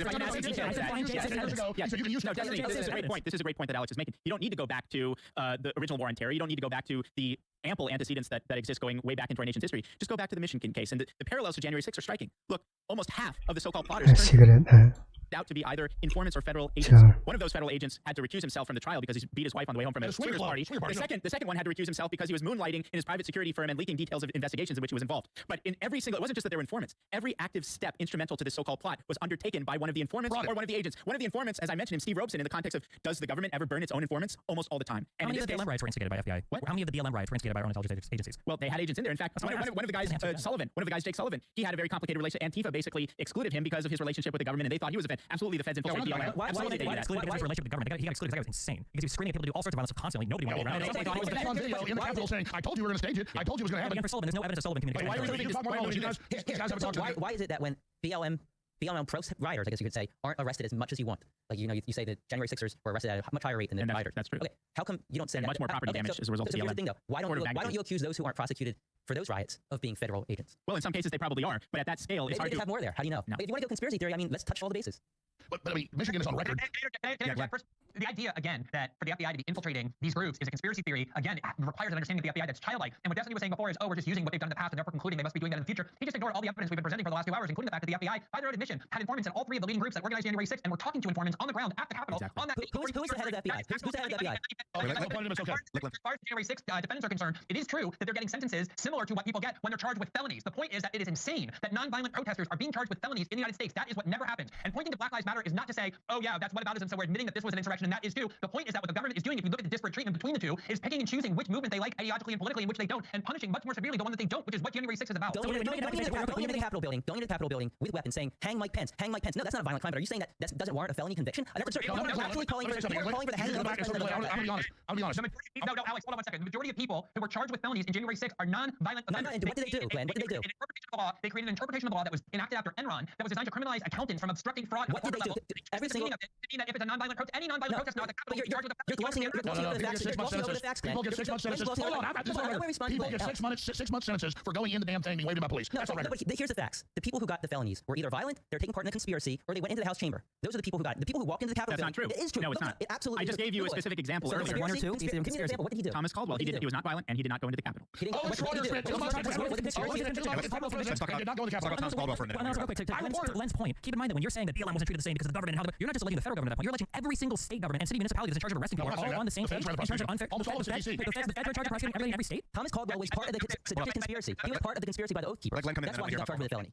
When Black Lives Matter happened, every single blue state mayor and every single blue state governor weighed on the side of the writers because they were petrified of being demonized as being racist if they didn't support everything the Black Lives Matter movement did. So yes, the Black Lives Matter movement had corporations sponsoring them. They had Kamala Harris urging and raising money for people to get out of prison who were in prison and prosecuted for having engaged in violence as part of the Black Lives Matter movement. The entire establishment was on the side of the Black Lives Matter movement. The entire establishment hated the January 6th defendants. That's the reality of our government that you don't understand. The reality of our government that you don't understand. No, the reality of our government that you don't understand is that police orders don't come down from the federal government or even from the governors. Policing is done at the municipal level. The idea that governors are dictating, the BLM rights are not all federally prosecuted. These are state crimes happening within states. They're happening within states. The idea that the governors themselves are dictating, the governors themselves are dictating policing policies for all these departments. Where's the evidence of any of that? One message, one email, one memorandum, one thing saying Georgia protesters don't convict them. Not a single shred of evidence. How much do you love the police state? Why are you so why isn't that weird? That's the most I have. Isn't that weird? I got arrested by George W. Bush. Why are we forgetting something? We're forgetting one thing, and that is that you can commit a crime, you can commit a felony, and it doesn't have to be violent. There's plenty of felonies on the books that aren't violent, including breaking into a federal building, breaking through police lines, and going into that federal building, and going into the Senate chamber as Congress people are trying to certify an election. How is that going over your head, Glenn? Let me ask you this. I'm asking you this, everybody. Please answer my question. Is this as bad as Pearl Harbor, or is this as bad as 9/11? And all I'm telling you is this Biden announcement that currently the number one threat is the Trump supporters, and Trump must be taken off the ballot. You punt to the Supreme Court, but they're literally trying to preclude Americans from voting for who they want. That's the election theft and our face. Why do we have to keep going back to that? Yeah, that's the third time that question was asked and unanswered. Yeah, who cares? They're taking somebody off the ballot. I want to talk about Thomas Caldwell, and Darren, maybe you can answer this. Who is he? What did he do exactly, and what was he charged with? Seditious We don't need to get into that so extensively. I was just saying, here's somebody who was not violent, who did not go into the Capitol, who was charged with obstruction of an official proceeding. Well, there was later a superseding indictment. That's a felony he was charged with. Biden's entire campaign is January 6th. Not inflation, not war with Russia, not open borders. I mean, give me a break, man. We had 1 million plus people there. A few hundred in fights with the cops, and you act like it's the biggest thing since the pretty big deal when a president tries to overturn a legitimate election. It's a really big deal. That's a really, you had all your investigations, you lost every single one. When you lose in court, you go to the next day. Remember in 2016 when all the conservatives said, well, you know what, if we would have lost the election, you know what we would have done the next day? We would have went to work. Well, here you are 4 years later, still crying about the outcome of the election. So if Biden's going to win by landslide, why are the Democrats not on the ballot? It's the same point you decide. Can I just say what my dream is? My dream is that Ed and Ryan and Destiny have to actually live through a real coup so that they can then come back to the set and be like, oh my God, you know what? I'm so sorry for saying that what happened in the Capitol for 3 hours against the most militarized and powerful government to ever exist in human history got anywhere near a coup or an insurrection. A coup or an insurrection. Let me ask this one question to Glenn. I want you all to answer this. Humor me. I agree. Because Glenn's a really great writer. I really respect him and followed him for decades. Can everyone describe a coup to me? Because usually it's helicopters taking over media, killing the opposition, troops. And then you're claiming women with American flags and being waved in by police is a coup. So define to me, all of you first, and then Glenn and the professor, what is a coup? Since this was the most devastating coup ever. A coup is an active scheme to try to circumvent the peaceful transfer of power. Like Russiagate. No, they didn't take any action. They tried to remove him on a line. There's nothing illegal done there to try and remove the intelligence agencies censoring fake dossiers. Oh, that was illegal. The dossier was saying his election wasn't legitimate. Did they try to remove him? They took it to the wait, hold on. You admit that Trump tried a coup, and you think Russiagate was also a coup? Then No, I don't agree. I'm asking you. Do you know about Pinochet? Do you know about Hitler? Do you know about the because what is a coup? Why don't you fight on the merits instead of doing the web battles? Not even owning the Trump doesn't know. Focus on Trump. Define me a coup. I just did. Did you not listen to me? Let's start with Glenn Greenwald. Glenn, you're a well-respected journalist. You look at around the world. What do they usually look like? I know Destiny is now the incredible giant of journalism and the constitutional scholar I used to be, as Destiny said. But anyway, a coup is generally when people in power or people who are trying to get into power marshal the force of the armed factions in that country and use it to eliminate the legal process and take over. So, for example, if Trump had called in the military on his side on January 6th, or he had gotten the military to block people from trying to remove him from office on January 20th, that is always what we say is a coup. Nothing that looks like what happened on January 6th. The other thing I just want to correct, Destiny seems to have this like debate me sort of point that he thinks he keeps making that's so smart, which is when you say so much time on catty comments. There must be something better for this. No, you're the one that's throwing lines. All right, let's change gears. Let Glenn finish this thought, and then we're moving to our audience questions. I've done this little debate tactic like 8 times. I've listened to it for 2 hours. So if you say this person did this and it's wrong, and then someone else says, what about this person, this politician you love? He did the same thing. Destiny says, oh, you're admitting that both of them did something wrong. Debate by No, one of the reasons why you say things like the Black Lives Matter protest was never considered an insurrection is not to say that January 6th was also an insurrection, and therefore you should treat the Black Lives Matter one like an insurrection. The point is to say the Black Lives Matter wasn't treated like an insurrection because people like Ed and Destiny and Brian love the Black Lives Matter movement because it's unaligned with their ideology. These are liberals who hate the Trump movement politically and therefore want to criminalize it. But pointing to other examples, I'm against all writing, just to be clear. Isn't admitting that the one that you start with is wrong. You're just trying to show that you're not applying consistent principles when your ideology is. If that was the case, then when you're accused of defending a coup, then you argue why it's not a coup. That's how the argument works. If somebody says, I think that Trump engaged in a coup, one of the ways that you show that it's not a coup is by saying that the things that you like that are done that are far more insurrectionary are things you won't call an insurrection because those things to advance. I'm sorry. No, Glenn, that's called an appeal to hypocrisy. The way that you argue against something being a coup. You actually believe why has Trump not been charged with it? Why have they not charged Trump with insurrection? You just say go read some of his documents. Secretary of State. She says he's guilty. If you don't think it's a coup, then we agree on what the definition of a coup is. We don't agree on the definition of a coup. She said requires military presence. All right. Well, it's not getting resolved tonight, although we have tried to resolve it. Oh, wait, we're not shutting down. We're just moving to the next phase of the organization. Destiny and Glenn finish this point. Actually, we'll go to comments. I think it's fine. If you want to shut it down, it's fine. I do want to shut it down. I want to move on. I've actually been instructed to move on, so that's what we're doing. By the producers of the show. Let's move on. ZeroHedge.com. I mean, we can, if you guys want to go in circles and yell over each other for another 10 minutes, I don't want to do it. I want to go to these comments. But the question was a 6'3" Marine, ex-Marine that told you. Thanks, dude. Thanks. No, but I mean, listen. This is the heart of it. Coups are militaries seizing the telecommunications and the government institutions and killing their opposition. Trump was in the Trump did not do that. A bunch of fucking people being led to the Capitol is not a freaking coup, man. But let's look on. These are from ZeroHedge.com from some of the premium users of the website. Have sent us the questions. This one's actually a question for what they call the Blue Team, which right now is going to be for you guys, Ed, Brian, and Stephen. The question is, the New York Times acknowledged their FBI informants in the Capitol on January 6th, and then they give a link to the New York Times article. Given the agency's history of entrapment, is it a stretch that some agents may have provoked a riot? And then there's a follow-up question. Why was law enforcement so well prepared for the insurrection, in quotes, despite the presence of informants? So the first part of the question is it a stretch that some agents may have provoked the riot? So informants are something the FBI has been using for years, decades. Is it illegal? No. They can do it as long as they do it within the legal means. If an informant is in the Capitol breaking the law, that doesn't mean that the FBI is behind it. Informants are also people who live their lives. Like, I could be an informant for FBI, I could go and murder somebody. That doesn't mean the FBI had me murder that person. So I think there's a lot of misinformation there that gets conflated with facts. And number two, do I think it's possible that an FBI agent could have done that? Sure, anything's possible, but put out the evidence. There isn't evidence of this. The whole Ray Epps thing, show us the evidence. You orchestrated it. You just said orchestrated. You're right. Come arrest me. Should I get arrested? I just said orchestrated. You're right. Did Ray Epps say that he was an FBI agent? You guys are just coming We're not saying he orchestrated. If I had to guess, I'd say something probably lost. If Ray Epps set them up, why isn't a single other person there attested to that? If he was for indicating he was leading breach teams, why didn't any of the rest? Why didn't a single person? I'm asking this though. The next reasonable question: why isn't a single person come and attest? Because we exposed him. Because he's the leader there, and he's there doing it. He did it on video. He said, "I led this. I did this." You're not answering my question. I'm saying why didn't anyone else come out? It's not a single person. You know what orchestra is, right? The conductor leads the symphony. Yep. And all the musicians have to see the conductor. We'll tell you that's my conductor. He says go into the Capitol. Why doesn't anybody else say that was my conductor? You know, the follow-up part of this question: why was law? Do you think law enforcement was so ill prepared for the insurrection? Again, in quotes, despite the presence of informants. This is from Space Worm, just so you know, Space Worm from ZEROHEDGE. Well, half of them were sent away for crowd control. I think the ill preparedness came because Trump's deployment of the National Guard in the past, especially in D.C., it caused a lot of people to be uncomfortable with National Guard being present in Capitol when the certification of what was happening. So as they were having conversations prior to establishing security, I think they took a lot of extraordinary bureaucratic measures to make it so that I think that day, if the National Guard was going to be deployed, it either had to be, I think, Miller or Walker. I think one of those two had to be direct authorization. Let me respond briefly. Which is not. We have you 1 hour ago saying Trump never called for National Guard, and you just said they refused it. I got your ass. That's correct. You got it. So when the National Guard was deployed, the only area oh my God, they blocked it. They blocked Trump. You just admitted Trump wanted it and didn't get it. You got me. I got your ass. Deployed 340 an hour ago. That's right. You got me. That's right. You want to do the scope of the mission. The scope of the mission. Rhetoric like this is why Ashley Babbitt got shot. You realize that, right? No, people like Ashley Babbitt died because people keep driving people onto this, right? It might be fine for you. I don't know. I murdered Ashley Babbitt. You're more or less responsible with this kind of talk. Oh my God, I murdered. Yes, play in a factual world. You love yourself. You said an hour ago that Trump never asked for National Guard. I can show 50 articles just on record. You just admitted it. Gotcha. So here's we're authorized to do that. But I actually called them. It was an extraordinary process. And you read the J6 committee, the situation where my son and everybody else complaining, where's National Guard? There was a whole bunch of stupid bureaucratic red tape and optics concerns. People couldn't get them there. So you believe the official story like 15 to 20 people. 1 hour ago he said Trump National Guard. Now Trump wanted to get it for a good reason. So you're claiming that this is staged. You're claiming the FBI was behind it. In 2019, you specifically said I almost had like a form of psychosis where I thought everything was staged. So do you still have that psychosis? Well, I said almost a form. So you almost still have that form. That's out of a larger context about what you're lying to. In the court deposition. I said a larger context about Sandy Hook. Which is a larger. You said you called Sandy Hook a hoax and you said it was fake because of this. Sure. So you want me to talk now? Okay, go ahead. Yeah. So I said a larger context, which is a larger 5 hours, 8 hour deposition, right? So I just told you that's a larger context. I'm explaining that the public's been lied to so much. There's a major loss in confidence where people then don't believe anything they're told, and that's dangerous. That's not what you said. That's not the context. That's not the context. I know what I said. I read it. I read the deposition. So put the full thing out. I don't have it with me, but I read it. Stop. Google it. You scared to let me talk? Go ahead. So that's a whole other PR firm thing. Things out of context to blow that stuff up. The PR firm is telling you what you say in court. No, you're not. Let Alex finish the short question and then go back to the user's question. Madeleine Albright told Leslie Stahl of 60 Minutes, I ordered 500,000 children killed because I thought it was a good thing to do again. She's a great person. I question Jussie Smollett. I question WBC in Iraq. I question everything. And I'm proud of everything I've done. And all that stuff's PR firm garbage. When I talk about the general public, because the media lies about almost everything, loses trust in anything, that creates a general form of psychosis. And it's very dangerous. I talk about that every day on my show. And Joe Rogan just last week said, Alex Jones isn't totally right, but he means to be right. He's more informative than CNN. They lie on purpose. And the public has lost trust in the system. That's dangerous. What do you do? So that was the full discussion. Let me give you another example. They say in court. No, sir. Joe's in a custody battle said, I'm an actor. Everything I say is fake. I'm offered $1 million reward for that. I didn't say that. They wanted to put like now a 15-year-old video, back there was like a 9-year-old video of me as the Joker saying all these horrible things. Take drugs, kids, you'll die. It's great. So kids wouldn't take drugs. So for psychology. And hold on. They wanted to introduce that in court. And my lawyer said when Jack Nicholson plays the Joker, he's not really the Joker. And when Alex Jones is in Waking Life or Scanner Darkly or any of the stuff, when he's being an actor, it's not what he really means. In the scope of when Are you being an actor now? No, see. How do we know? How do you know? Maybe you still have psychosis. But see, that's the game you're playing. No, I'm not playing a game. I'm serious. I am 99. This is a serious problem. No, when I'm on the show, this is Alex Jones the analyst, Alex Jones the pundit. Alex Jones covering. Yeah, Glenn's about to jump in. This game that I don't mean when I say Ray Epps said I orchestrated it. That's a real thing. Yeah, we're all playing a sort of character right now. We're all on a stage. I was actually in that Twitter space with you, with Elon Musk. What was it? 4 weeks ago or so. And you tried to claim that you didn't push the Sandy Hook conspiracy theory.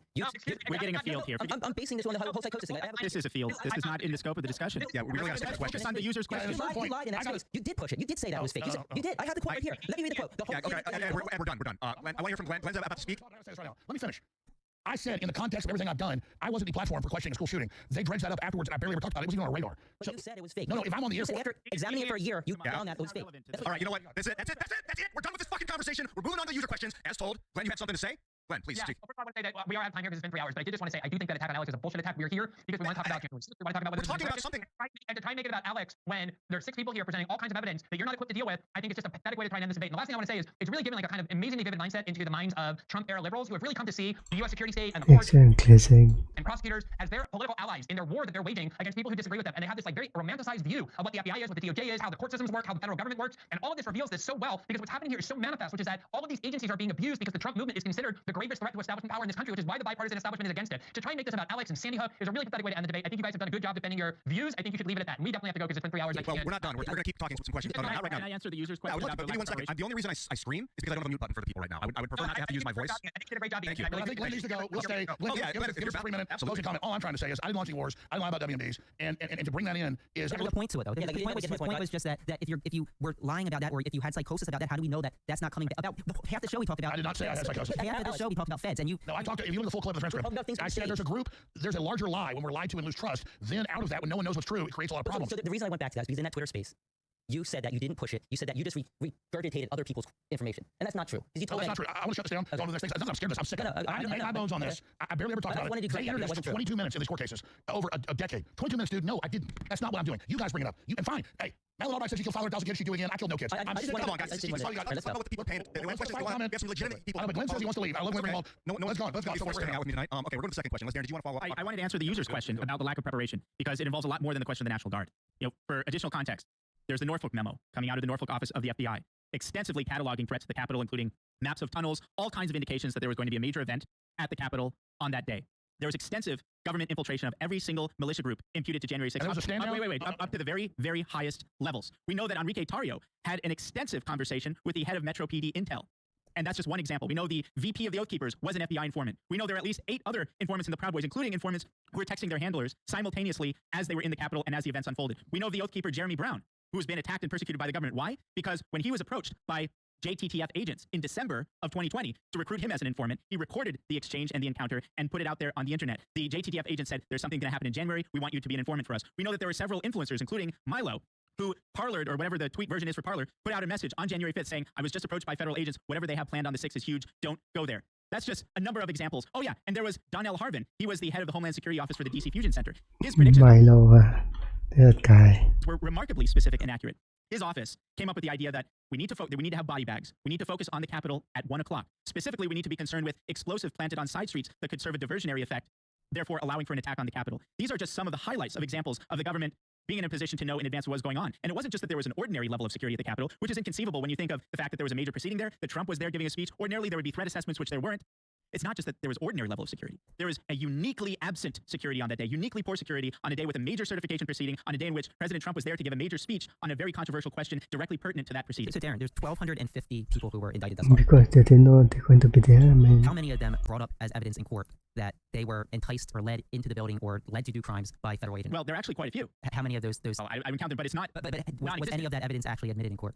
In some cases, yes. But as you can imagine, the judicial process is very aggressive in pushing against any types of entrapment defenses, and many defense lawyers, in some cases reasonably so, want to dissuade their clients from entrapment type defenses because their goal is not to uncover the truth about entrapment. Their goal is to do the best for their clients in those specific cases. So out of 1,250 cases, not one of those defenses were actually pushed forward by any of those I didn't say not one. There are some, but not as many as you would think. But not because this isn't relevant to the truth, but because if you're a lawyer, even a good faith lawyer, you are required to give advice to your client that's not, what's most likely to uncover the full truth about the broad event of January 6th, but what's most likely to keep my client out of jail or to minimize the time that my client is in jail. Right. I would think that evidence that a federal agent led you to commit a crime or acted in a way that made you want to commit a crime would be pretty exculpatory evidence right there. Yeah, it would in certain cases. And like I said, there are people who are pursuing that. There's a significant backlash to that within the judicial system. So even given how much it's rigged now, it's additionally rigged when it comes to those specific types of defenses because they're so subversive to the larger narrative that the government's trying to promote. Why wouldn't McCarthy put any Republicans on the J6 committee then and investigate this?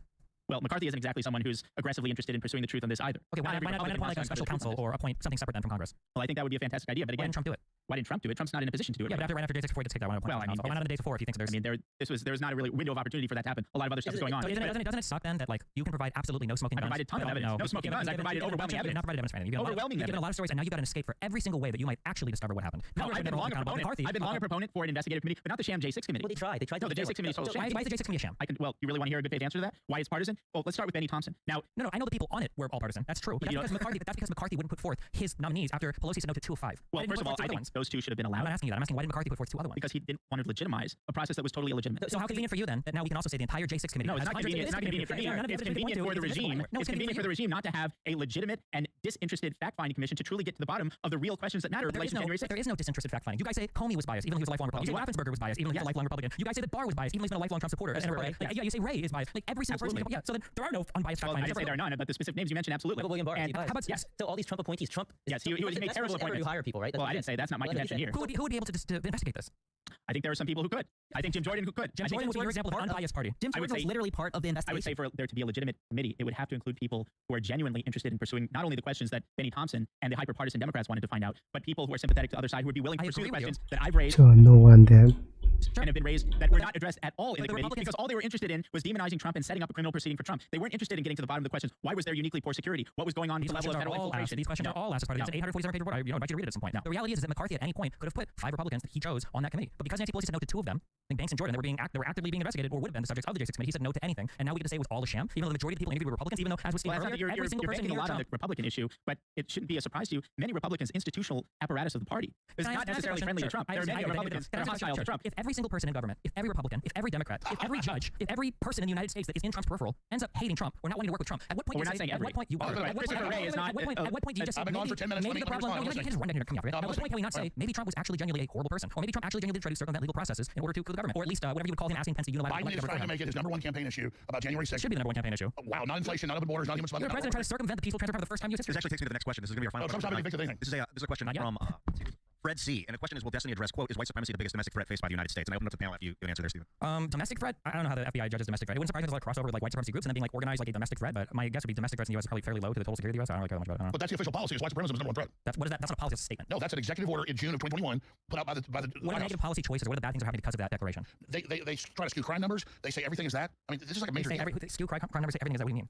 You're not crime by black people anymore? Didn't we just get all of the? No, the FBI says the #1 crime is white people. They said the #1 crime is white people. They do it statistically by manipulating numbers. Yeah. I don't think the FBI is in charge of manipulating numbers. The FBI is involved involved in crime statistics. I didn't say involved in crime statistics. I'm pretty sure you can go to the federal. There's a name for the state. I don't believe you're like hiding under a rock somewhere. You've got to know he gave a speech for an hour yesterday saying that MAGA people are terrorists and are about to take over. I mean, you don't know. You just said it's good that Biden is running on January 6th. I think January 6th is a huge deal. Yes, the president trying to circumvent the peaceful transfer of power is a really big issue. And that's why he can't be allowed to be voted for. No, that's not why. He's not allowed to be voted for. He's claiming he can't vote for him. That if you have any prior oath taker and you haven't engaged in rebellion, we have to be clear about what's really happening. The standard Democrat voter, these people don't care about the so-called insurrection. That's not Biden's audience. Biden's audience is to speak in support of this phony legal theory that's being served as a pretext to remove him from the ballots. And therefore, in the defense of... I agree. He's trying to rally the deep state, saying Trump's going to persecute us and arrest us if we don't stop him because they committed all these crimes. So I mean, fact is the Supreme Court's looking at it. They actually decided to take the case, so it doesn't matter what any of us think. The Supreme Court's going to rule on it. And I think, whatever they decide is what we're going to live with. Let me ask this. What happens if Trump gets reelected? What do you mean what happens? Well, what do you think? Is it still got criminal investigations, criminal trials? So you mean if he gets reelected before being sentenced, if he's convicted? Yeah. I think he just takes over being president. He'll pardon himself or give the presidency. And I know he didn't persecute his political opposition when he was in. I don't think he's going to try to do it. He asked Barr to investigate Hillary. I mean... Quite the opposite. Trump's own bureaucracies were undermining him. Well, it's far from him using the bureaucracies to go after others. His own bureauccies were circumventing his own president. Well, that happened with Biden as well, wasn't it? But everyone can see the establishment after Trump. No? Yeah, Hillary's emails. Yeah, Hillary's emails was under Biden, right? What about the Hunter Biden investigation? Hunter Biden investigation. That's Biden's DOJ. Hunter Biden, he was convicted on the ground. And that's because the Democrats want him to step down for Newsom. Oh my God, there's a reason why. So now the Democrats don't want Biden to step down. Who are the Democrats? So the debate continues. No, the dominant Democratic Party wants Biden to step down. It's been all over the news, and they're putting pressure on him to do it. You're saying that's made up? He's not going to step down. That's How does he step down? Because you still need to have a primary. And it's past the he's deadline. frozen out the other candidates in his primary. The deadline has passed, so if he was to step down right now, Harris would likely be who the nominee would be. Well, it's too late for Newsom. Like he'd miss out on several states. We've really answered that question. We've really answered that one. Ladies and gentlemen, tonight is coming to a close. Zero Hedge, thank you so much for putting this debate on, and everybody on the panel, man. Darren, Beattie, Alex Jones, Steve Bonnell, Brian Krassentein, Greenwald. Tell us about your show, what you do. I'm the co-host of Timcast IRL on YouTube Monday through Friday, 8 p.m. Eastern Standard Time. It's a blast. We talk about technology, politics, Finally over. culture. Yep. My website is revolver.news. We broke a lot of these January 6 stories. Take the challenge for yourself. Go to revolver.news. Look at the pieces, in particular the Ray Epps series and the Pipe Bomb series. Decide for yourself whether or not there's overwhelming evidence for federal involvement. No, I'm good. And then I do 7 days a week, live on air, 11 a.m. to 3 p.m. weekdays. Saturday we do special reports every time. Sundays 4 to 6 p.m. Infowars.com/show. Now Real Jones back on what was Twitter, now X. And we're here. We're fighting hard. We're promoting freedom, and we want everybody to tune in and see what we're doing. Tell me about your day, Stephen. What do you do? Yeah, I'm on YouTube. You should check out the last few videos. I do a lot of arguments over a lot of the goofy Ray Epps conspiracy theories or a lot of these J7 or J6 conspiracy theories. Been doing that. YouTube.com/Destiny. Yeah, check me out.